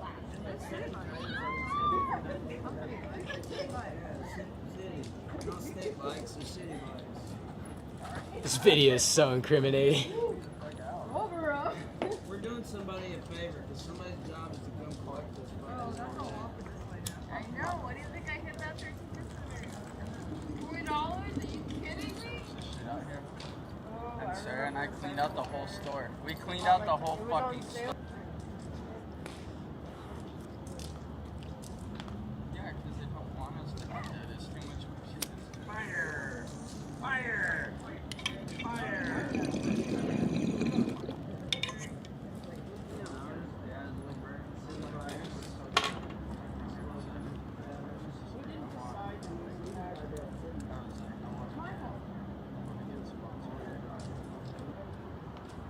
I just want to learn a fucking thing. I was thinking like that's a good like starter. But I didn't haven't joined a circuit crew yet. I'm pretty bendy. Like they didn't want 3 packs. One with 3 packs. 3.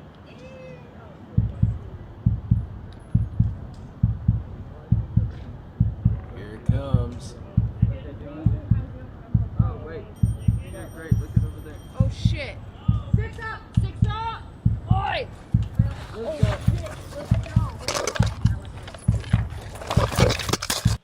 Six Up is homeless for the cops are coming. Get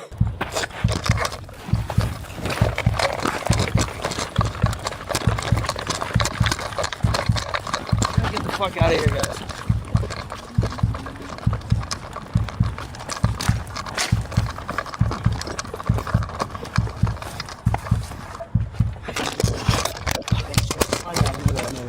Oh no. Sorry, I'm sorry. Go.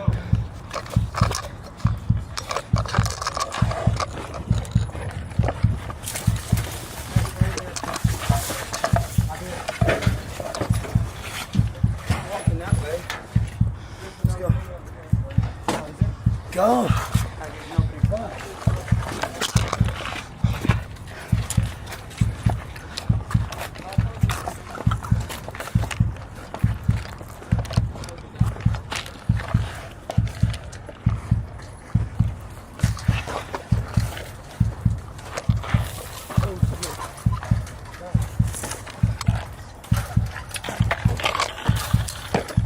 Yo, take this shit.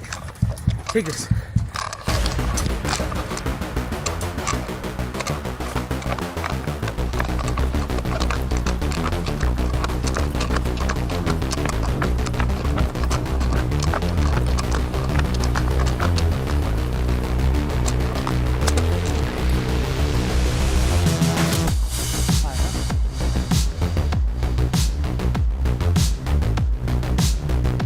Everybody else went a different way.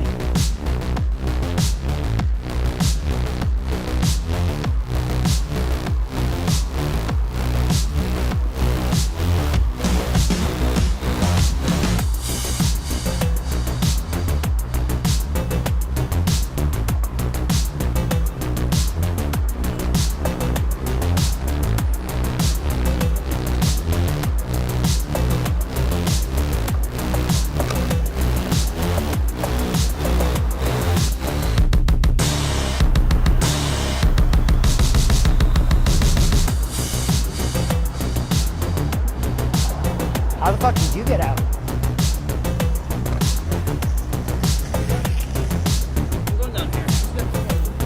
Right here. Oh, I feel like they're coming down this way.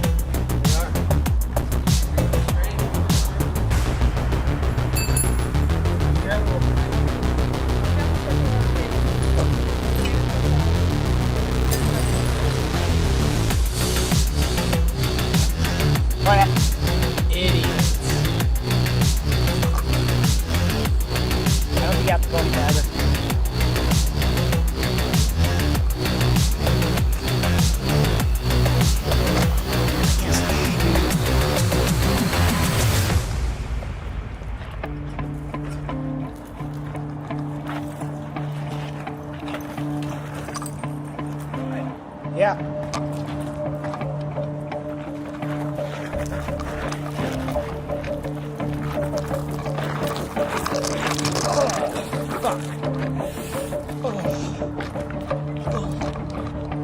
Hey, where's Alice? Good.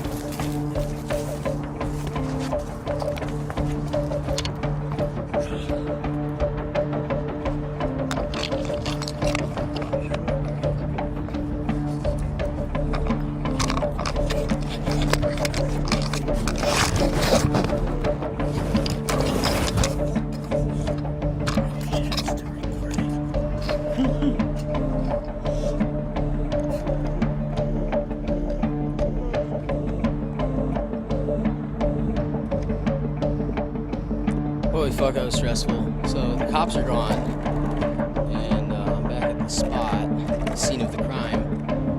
And my friend group split up. I went like a mile away, lost one of my gloves, lost my phone charger. That's all I lost though, and I dropped the camera and didn't break it, and all of that chaos got caught on film, so that's cool. I don't think that the cops were visible in my fucking video though, which sucks. It would have been cool to have the cop lights, but I was so fucking afraid. I'm not trying to get arrested right now. I'm trying to do good things in my life, but I'm also trying to be out here and do the thing, so it's all about balance, I guess. Yeah, they went away. I'm just a fucking journalist. If they roll up on me now and be like, I have no idea what the fuck you're talking about. I'm making videos. But yeah, my camera's almost dead, and I got my glove. I lost one of my gloves. That I was very upset about. I was like having an emotional meltdown. But I got my glove. I found it. So now I'll go back to the place and keep hanging out with my friend, because that's why I'm here. Okay, bye. Toodaloo. This is a fun night.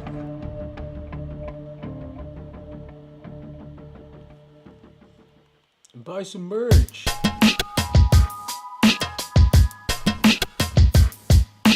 Link in description.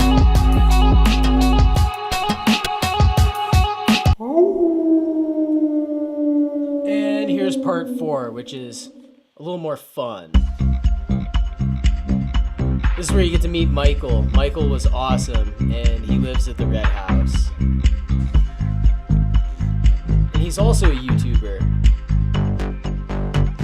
Bum Stuff is his channel.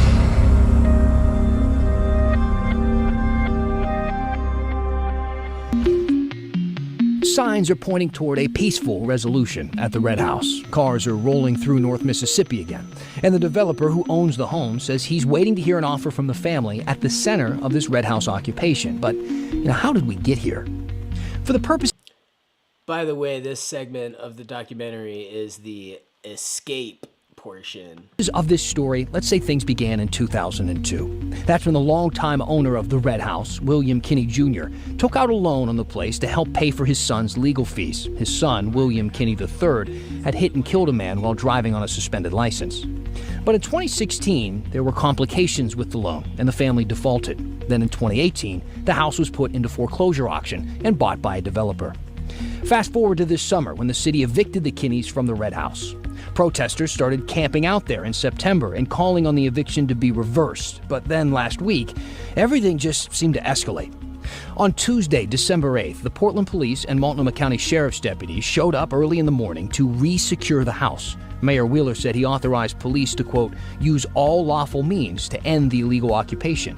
That led to a skirmish between officers and protesters, but the occupation continued for the rest of last week.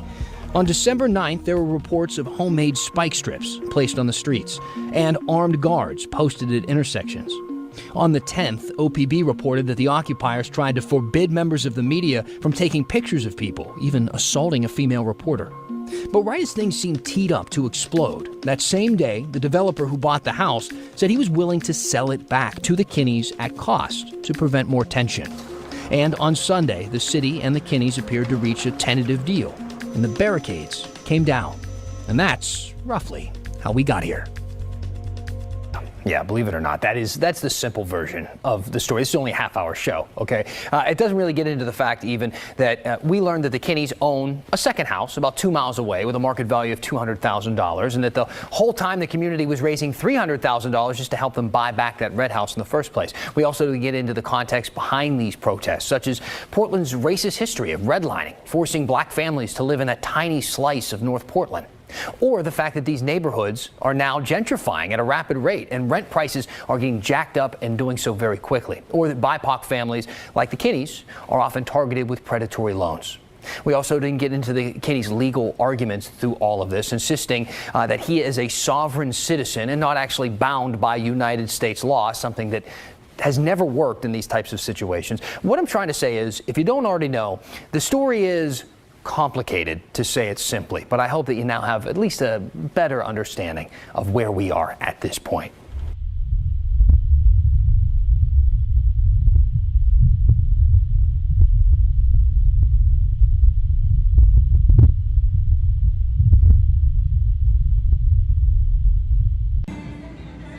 Last night was fucking crazy. I got mad at my friend and I ditched them and left. But yeah, I found a cool picnic table down by the water. I slept under a picnic table. But yeah, now I'm just chilling in a Starbucks, charging my board, and drinking some coffee, talking to my friends, checking in with my mom. And I guess I have until Saturday. I'm going to maybe meet back up with my friend, but I got really mad and I ditched her, so I might not. I have to meet back up at some point to get my stuff, though, so I can go back to the airport.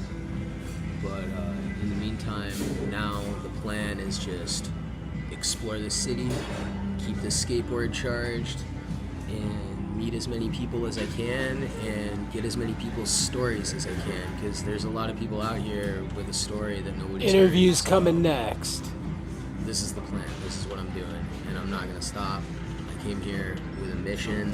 5 hours I'm going to successfully finish this. So that's the plan. That's my next update. Goodbye. This is how I've been staying clean. Public restrooms and taking freaking poop baths. I don't think I've been staying clean enough because my shoulders seem to be breaking out really bad. Oh my god. Oh god. This is bad. Look at this shit. This is from skating in the hot sun with a shirt on that's filthy. I'm just sweating. I'm getting dirt in my skin. This sucks. Definitely. I gotta figure out a shower.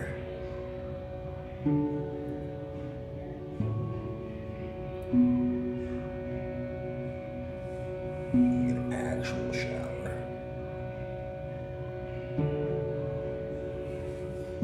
See this shit? Look at this. Hold on.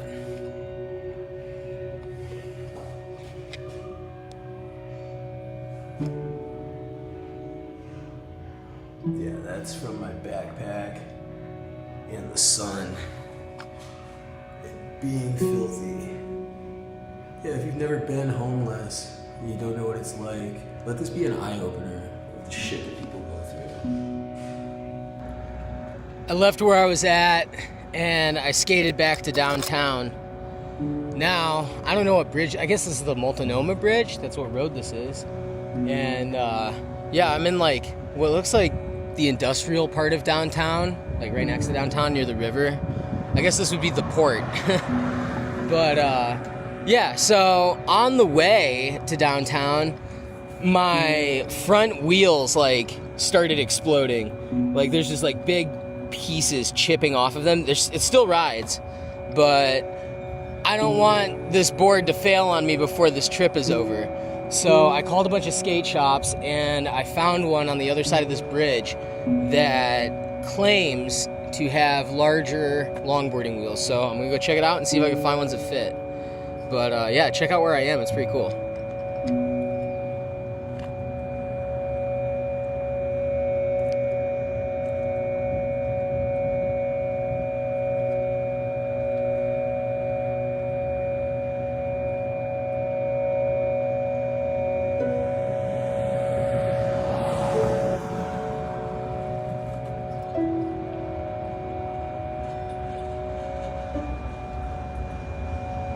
And then here real quick, I'll show you what's happening with the board. See? Big ass pieces chipping out of the front wheels. These are new wheels too. I'm not very impressed. But in their defense, I've been beating the absolute fuck out of them, hitting sidewalk cracks at like 35 miles an hour. So I don't really think it's the wheel's fault. I think it's my fault. But yeah, so put the fucking thing on my wrist so I don't drop this, because that almost happened. Actually, that did happen last night when I ran from the cops. And yeah, now I got it on my wrist. Okay, off to the spot, and I'll show you what the bridge looks like.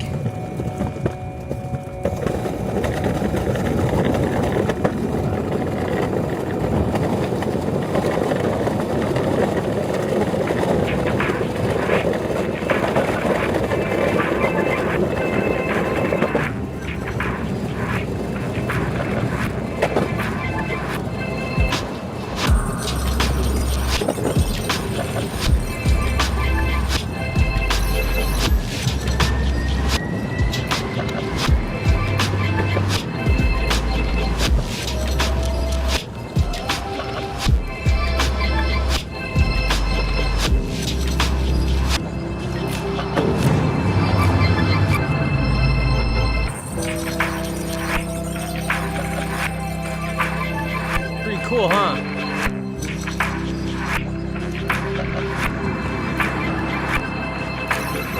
I'm not gonna lie, I really like Portland, but I think I hate it more than I like it. There's a lot to hate here. But aesthetically, it is a very cool city. I gotta give it that.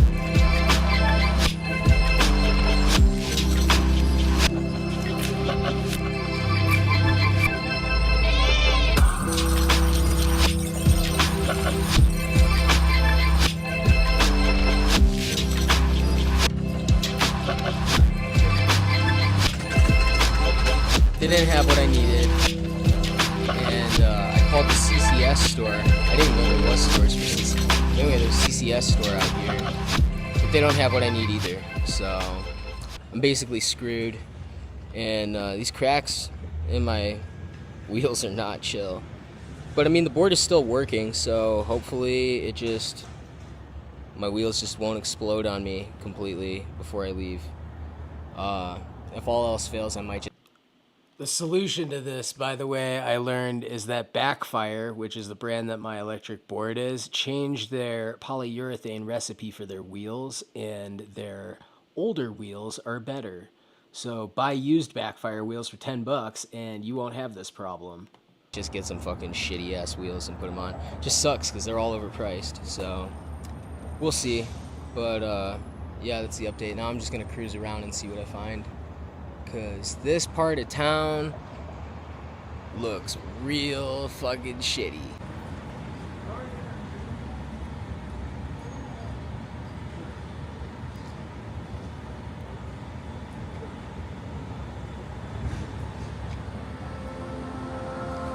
So I'm in actual downtown now on the other side of the river.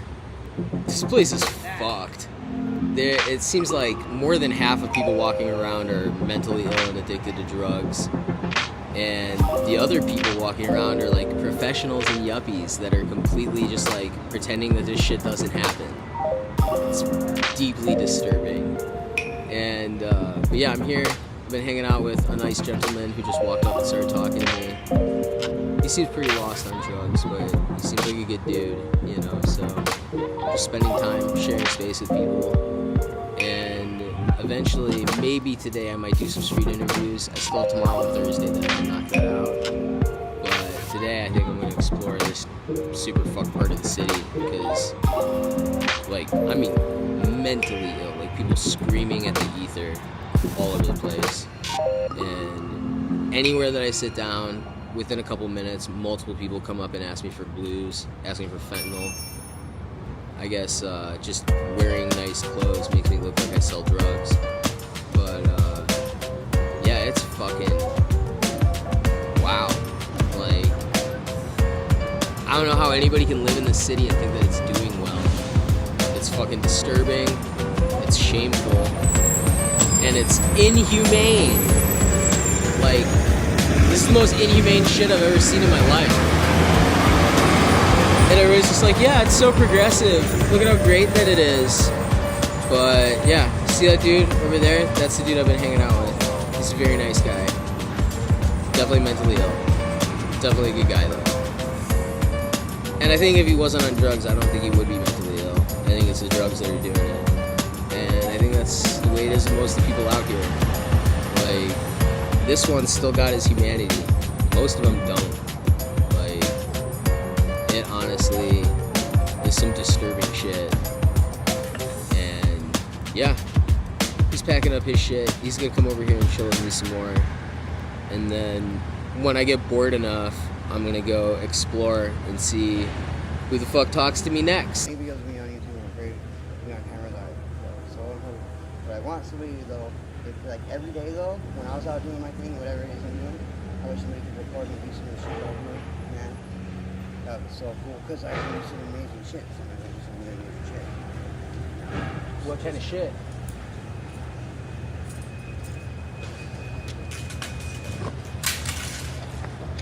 Here, hold on. I'm recording. Let's see what you got.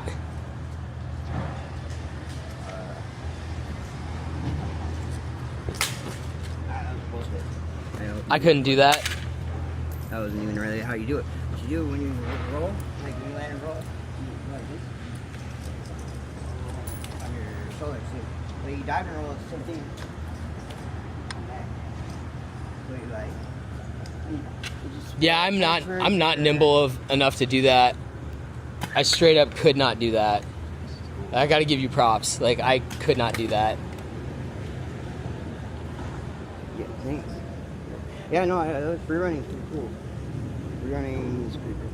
Do you jump off of things too?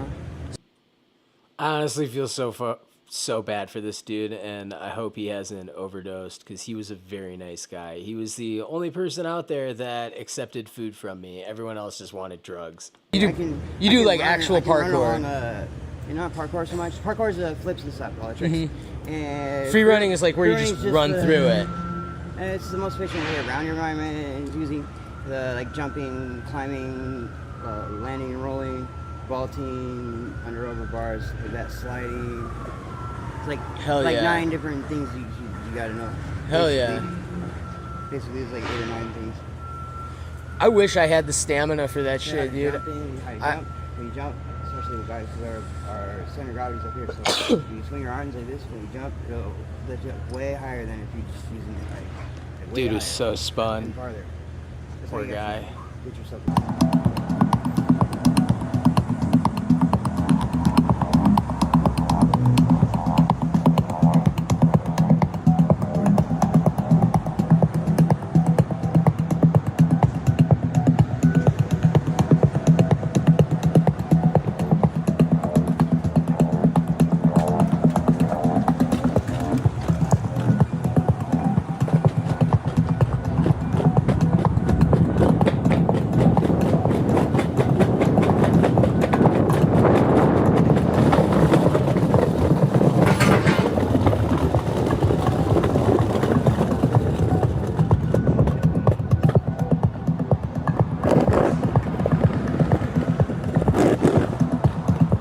This is downtown Portland. On the other side of the bridge, like actual downtown. Boy, does it suck. Sidewalks are better though.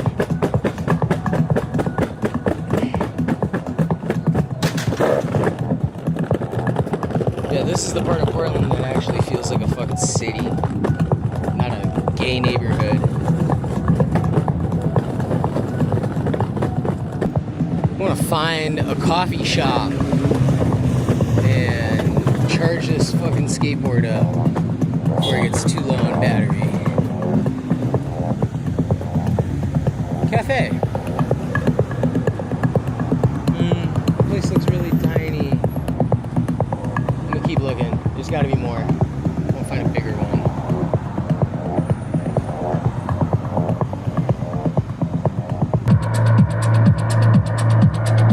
There it is. I gotta clean it.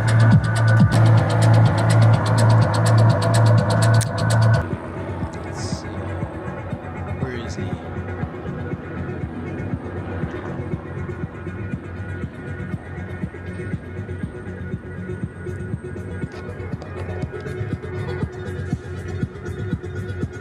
They're right there. There's so many people just laying in the sun like this, you can't tell if they're dead or alive. It's fucking insane. Right away, it was just when it was big conflict. That shit matters, boy. Crazy. Yep. Real abandonment issue. You know what I mean? Yep. Yeah, I got the shit from my dad, dude. My dad really fucked up when I was a kid and wasn't there, and it put a hole in my heart. And that shit fucked me up like all of adulthood, and I never understood it, you know? Like, I always was just like running away from it, but didn't actually know, like, this is the thing that's at the root of all of this pain, you know? Dude's doing the fent wobble. Poor guy.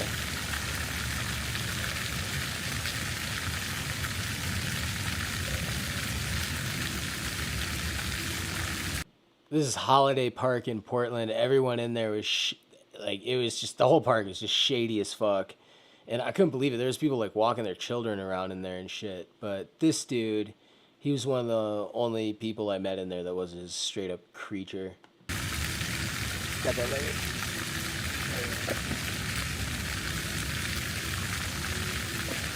Mateo, you're a good dude. You're one of the ones I met out here that's not a complete piece of shit. They burned a bunch of stuff, like stole a bunch of city bikes and lit them on fire. And a helicopter came and we got chased by cops. We got all fucking crazy. I got really mad at my friend over the morning after I slept under a fucking picnic table. And I sent her messages about how mad I was. And they got mad at me. My stuff was in their van. They threatened to dump all my stuff. When they threatened me, I threatened them back and was like, hey, I have the video of last night of the crimes you committed. If you light my stuff on fire or dump it off a bridge, I'm gonna go to the cops. Like, what do you think this is? At which point they called me a snitch, told me to come get my stuff, said that they're gonna fucking whatever. And anyway, I went to get my stuff. They surrounded me, like 12 people. They started saying, we're outnumbered, we can stab you if we want, get the fuck out of here, get your shit, never come back, blah, blah, blah, blah. Delta Park, Vanport Transit Yeah, so Center. now I'm being threatened by Antifa. Doors to the right. And they have completely convinced my friend I'm a giant piece of shit, even though I'm not. And that's what I'm dealing with, so that's pretty lame. But, small price to pay, learn someone's true colors. This trip cost me more than I would have liked, but I'm still alive. And, oh, my phone broke. So, my phone broke in the process of all of this. And last night, I ended up having to, like, wander the streets with all, like, over 100 pounds of my stuff, which was, like, almost physically impossible. And I was on a street corner, crying, talking to my parents, and some nice dude walked up.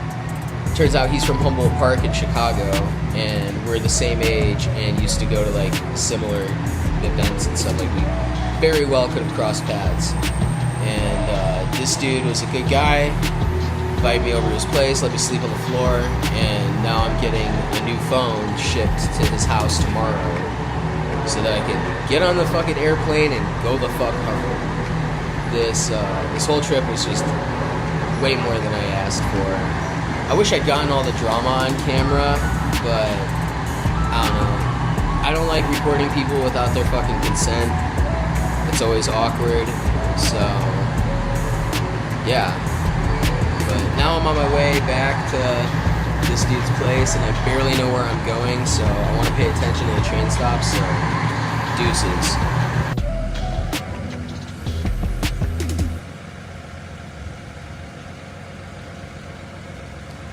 Yeah, it's just been way more than I thought it would be. I expected it to be not good, you know, but like, it's like way worse, dude. But yeah, like, got hour 40 minutes or something, and then go back to that house, hang out with the cool people that fucking let me be indoors. Hopefully meet Idaho girl so that she stops freaking out that some weirdo is at her house and realizes I'm not a weirdo. Hopefully she's based because she's from Idaho. But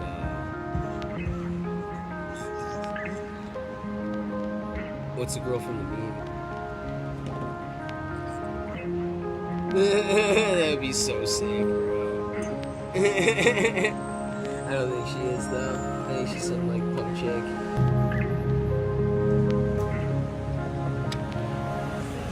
This is where I'm hanging out right now. This has got this sick ass bike scooter. Yeah, these dudes are cool. I'm super grateful to have people to chill with right now. Chill with them for the next hour or something, and then head back to this house. Yeah. Yeah, these dudes are fucking chill. Good people. Found some good people. It's fucking dirty kids my age. Hell yeah.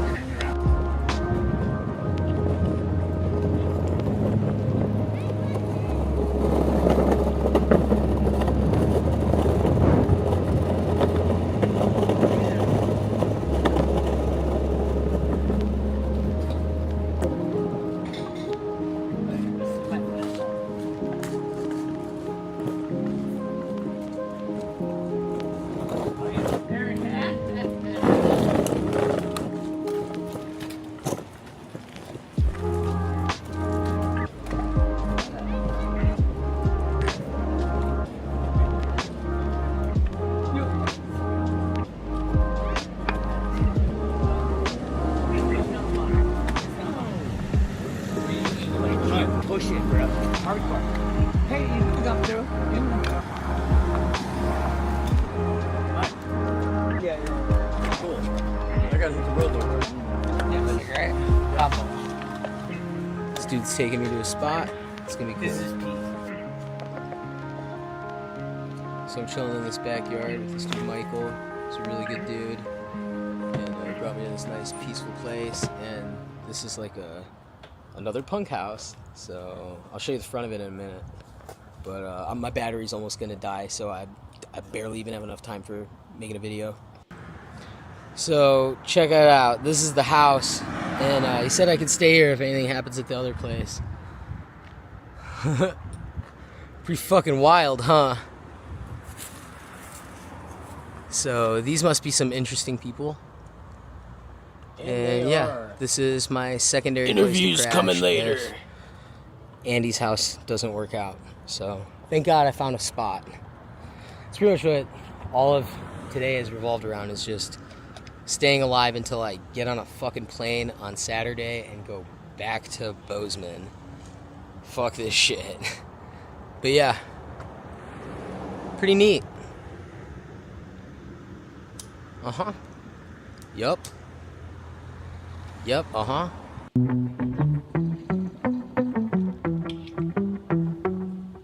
So I'm hanging out with Michael again, and he's helping me get to FedEx. He's a fucking super cool dude, and he does door dashing, and he knows his way around. So we're about to cut down this fucking crazy-ass hill to get to FedEx. Should be interesting. Looks like there's a path, so that's good.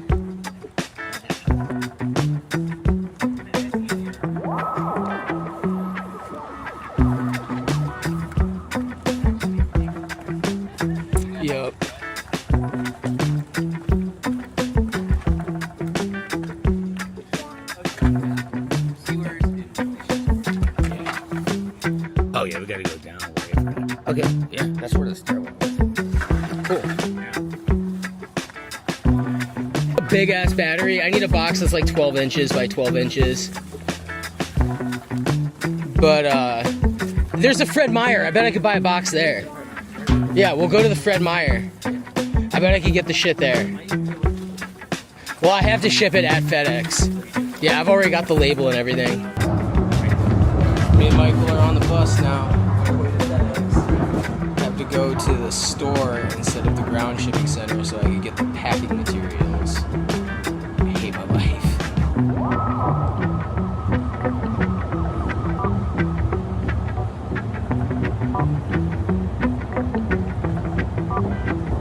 Yeah, we're going right down there. Right down That's the UP trainer. Say hi, Michael. Hi. This homie has saved my fucking ass today. You've been my guide. Yeah, and if this shit goes really south and you need to hop a train, you just gotta sneak into there, bro. Yeah, it's that huge interlope. Yep, that's the hop go out. somewhere. That's the hop out over there. Oh, that's the embankment I was talking about going down. Nice. Oh, that's it. That's it. Yeah. Nice. Yeah, it's really fucking steep. Nice. Oh, you saved my ass, man. I fucking love you, bro. God damn it. So FedEx Ground refused to take my package, even though it's how I got it here. And so now I need to schedule a pickup for it, which I might not be able to do in time for my fucking plane. There was our fucking bus that we just missed. Great. Great. I might have to have people come pick me up from Montana. We'll see. This shit fucking sucks. This is where we are. We gotta go up that shit. I fucking hate this trip.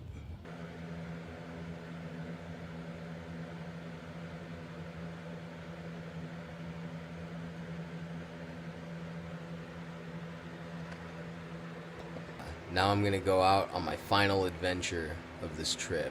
I'm gonna go do some street interviews of people leaving the bars. Hopefully I can get some people to talk. So, goodbye. I'll check in a minute. Interviews coming later.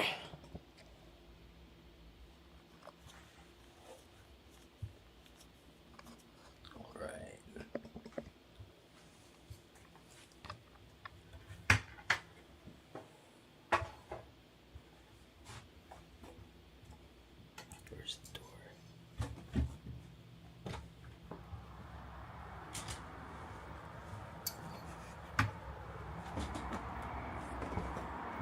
Got 5 hours of interviews. To the sketchy streets of Portland I go. Again.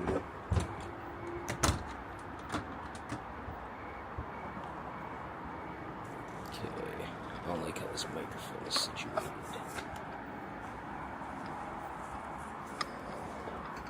Try that.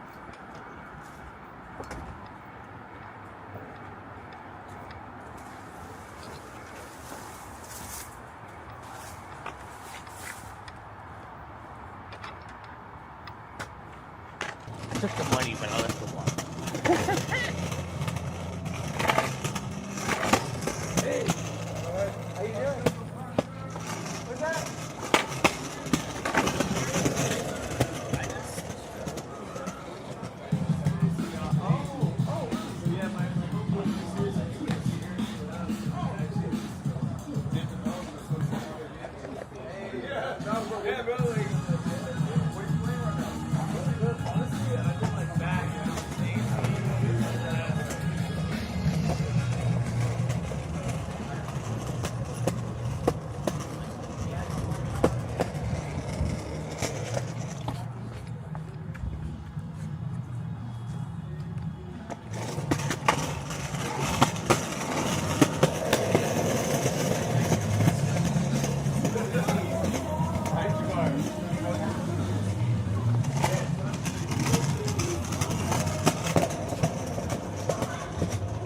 This is the pizza place. They're closed. No, they're not. Oh, they're not? You sure?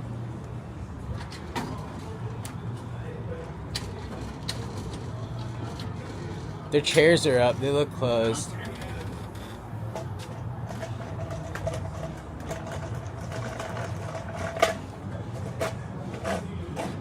This guy's staying here and looking at me. Maybe it's down. I think he's trying to score free pizza. I'll be so stoked if he gets this pizza.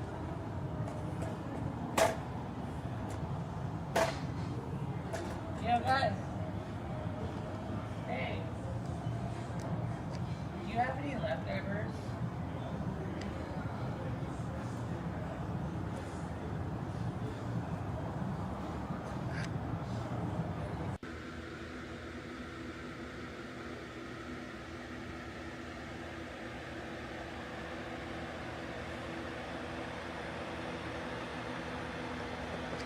So I got like an hour left. Then I'm gonna fucking get on my plane. Tired as shit. I kind of want to go hit the street, but I don't think I'm gonna. I think I'm gonna just chill. I'm fucking over it. I'm ready to go home. This has been way more than I asked for this trip. Really, I just wanted to visit my friend. And I thought it'd be cool to film some Antifas, and I didn't expect them to turn on me like they did. And I don't really think it's anything that I did. I think it's them being on drugs. Because, like, this shit was just nonsensical. You know, like, Demento, Stupidville land. You know, so... yeah, I pray for my friend. I hope she realizes that her friends are no good. And, I don't know. Come and get me, guys. Fuck you, I carry... But, yeah. Other than that... I can't wait to go home and hug my dog and be done with this chaos. Trying to think of anything else I need to say. I interviewed Michael last night. That was cool. What a fucking cool dude. His interview was so good, I don't even feel the need for other interviews. But, I don't know. Yeah. It's been a long, strange trip, and I had fun with it. I'll shoot a little B-reel on the way home. And then you get to see me hug my dog, and then that's the end of this movie. Alright. Thanks for watching. Peace. Is this mic on? Test. Let's go. Woo! Damn, like that shit, son. Yes, sir. It's a fucking crazy world we living in, huh? Fuck yeah, man. Living in the motherfucking upside down. Hey, yo, what you in it for? What I'm in it for? I'm in it for the culture. I'm in it to dominate this motherfucker. I'm in it for the craft. Man, I'm in it for hip-hop. Ooh, long story short indeed, brother. Goddamn, this shit sound good, though. That shit don't even sound good. That shit tastes right. Hit this. It's that time again. Oh, yes. Chew beats. Dope D.O.D. Hey, yo, Reed. Yeah. What up? Hey, yo, I'm in it for the rapping. I'm in it for the passion. I'm in it for the big bags of weed and quick stacks. And I'm in it for the fame and glory. It's the same old story. Everybody wanna blow up big. To me, it's mandatory. I had to get a grip. I had to get it quick. Growing up, I had nothing but my skills and this gift. Put in work. Watch me go berserk. Skin getting thick. Soul search going through the dirt. Nigga getting sick. So now I made it, but I'm not yet where I wanna be. This way I paved it, but I wanna plant a money tree. Just getting shaded with my niggas drinking daiquiri. My bitch will pass the cheese and half a E. This shit is blasphemy. I'm in it for the fam. Fuck your niggas on the ground. Understand, I don't give a flying fuck about your plans. See, I dance with the devil in the pale moonlight. Cause I will sell my soul to get this rap shit right. Oh my, do I love the sport. You'll never get a real head bored. Turn that shit up, I got a verse to record. Live by the sword, life is too short. That's why this is a risk I afford. I am on a mission, fuck the dumb shit. Find the wisdom, it's a journey. Make the distance, make a difference.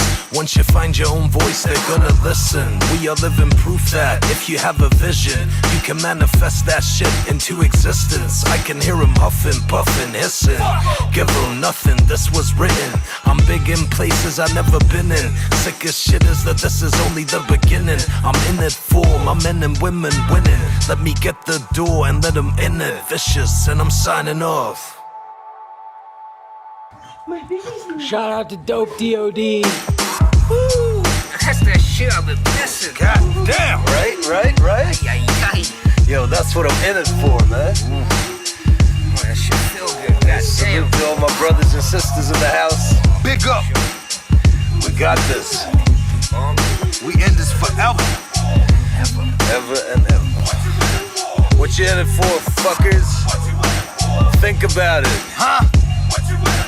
Give us some time. You gonna figure it out? And let us do this. What you waiting for? Toy. Come on, you wanna go outside? You wanna go out? Drop it. Drop the toy. Drop it. Drop it. Drop. Let's go. Let's go outside. Let's go potty. Let's go potty. Oh my baby. Oh my baby. The baby. Oh my good baby. She's so happy. She's so happy. Look at how happy. Look at how happy. It's really We got a baby boom of corny shit, and I'm here to abort this bitch. I warn your kids and tell them shits not to support a snitch. Tossing quick off the cliffs into Mordor's pits. Blood leaking down the steps and make the sunny clips. Yo, who running this? I'm on another shift. Gun on hip, shoot the slip right off your upper lip. A space nigga in my mothership, giving your mother dick, and all your mothers loving it. Level 6, ghetto shit, heavy metal, rebel shit. Put the pedal to the metal, put the metal to your ribs. Now I'm cooking like a kettle, make a rebel at your kids. We will never ever settle for a little bit of shit. We want it all, yeah, we want it all. Watch your empire fall, yeah, we put them all on hold. My story told, old soul, I need a lot of gold. Like Anunnaki, we coming for your fucking posse. You good girl. Good girl. What a good girl. What a good girl.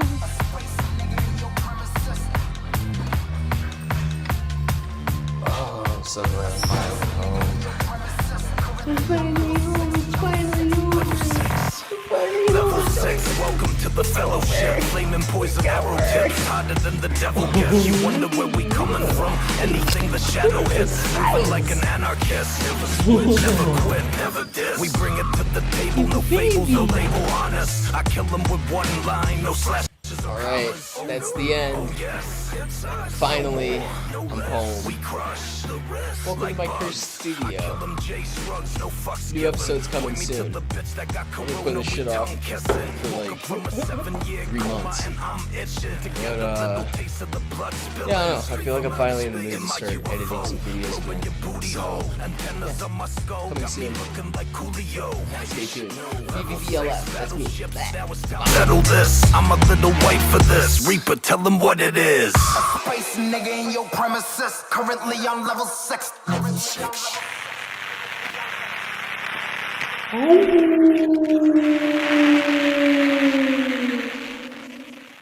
Is it on? Yeah. Oh, it's turned around. Okay, sweet. All right, So awesome. we're here with Michael of Bum Stuff. Bum stuff. PDX. BUMSTUFF. Like stuff in your bum, but not. Fuck. Oh yeah, well yeah. Dude, I seen a guy just get fucking popped right in the head, like a car full of 4 dudes, right? Just pulls right up to him. He's getting out of his car, like out of nowhere. Boom! Was that in Portland? First one, yeah. It was like less than a mile from here. Wow. And then, dude, did you ever like the sound of body go slump? Yep. Yeah. And he was already, and there was just like 3 more, and then they just get back in the car and leave. And I'll say this for a fact. I know for a fact the police convicted the wrong man for that. Wow. Mm-hmm. Wow. You can post that too. Boom. Post that too. I don't know why it's doing that. And let's hide that. And that was the episode, guys. Everyone who tuned in, everyone who commented, I appreciate you so much. My streams are getting better. People are caring more. And yeah, I appreciate you guys. And if you appreciate me, I have merch that you can get. And the link for this, for my Shopify store, is in the description of this video and of all of my descriptions forever. So I got stickers, I got hoodies, I got hats, I got shirts. These are my Trump victory shirts. These say "Cry About It" on the back. Red wave cometh, with Trump pointing at Pennsylvania. And I also have, these are my favorites. These are intentionally discounted for $17. I barely make anything off of these. And these say "Make Americans Gorillas Again." And I designed them myself. I coined the phrase myself. I've Googled it a million times and haven't seen it for sale anywhere else. It's fucking badass. And I also have these. Too big to rig. Woo! So, yeah. If you like what I do all of this myself, and nobody produces this other than me. It's just been me so far. I do have somebody who's joining me soon, though.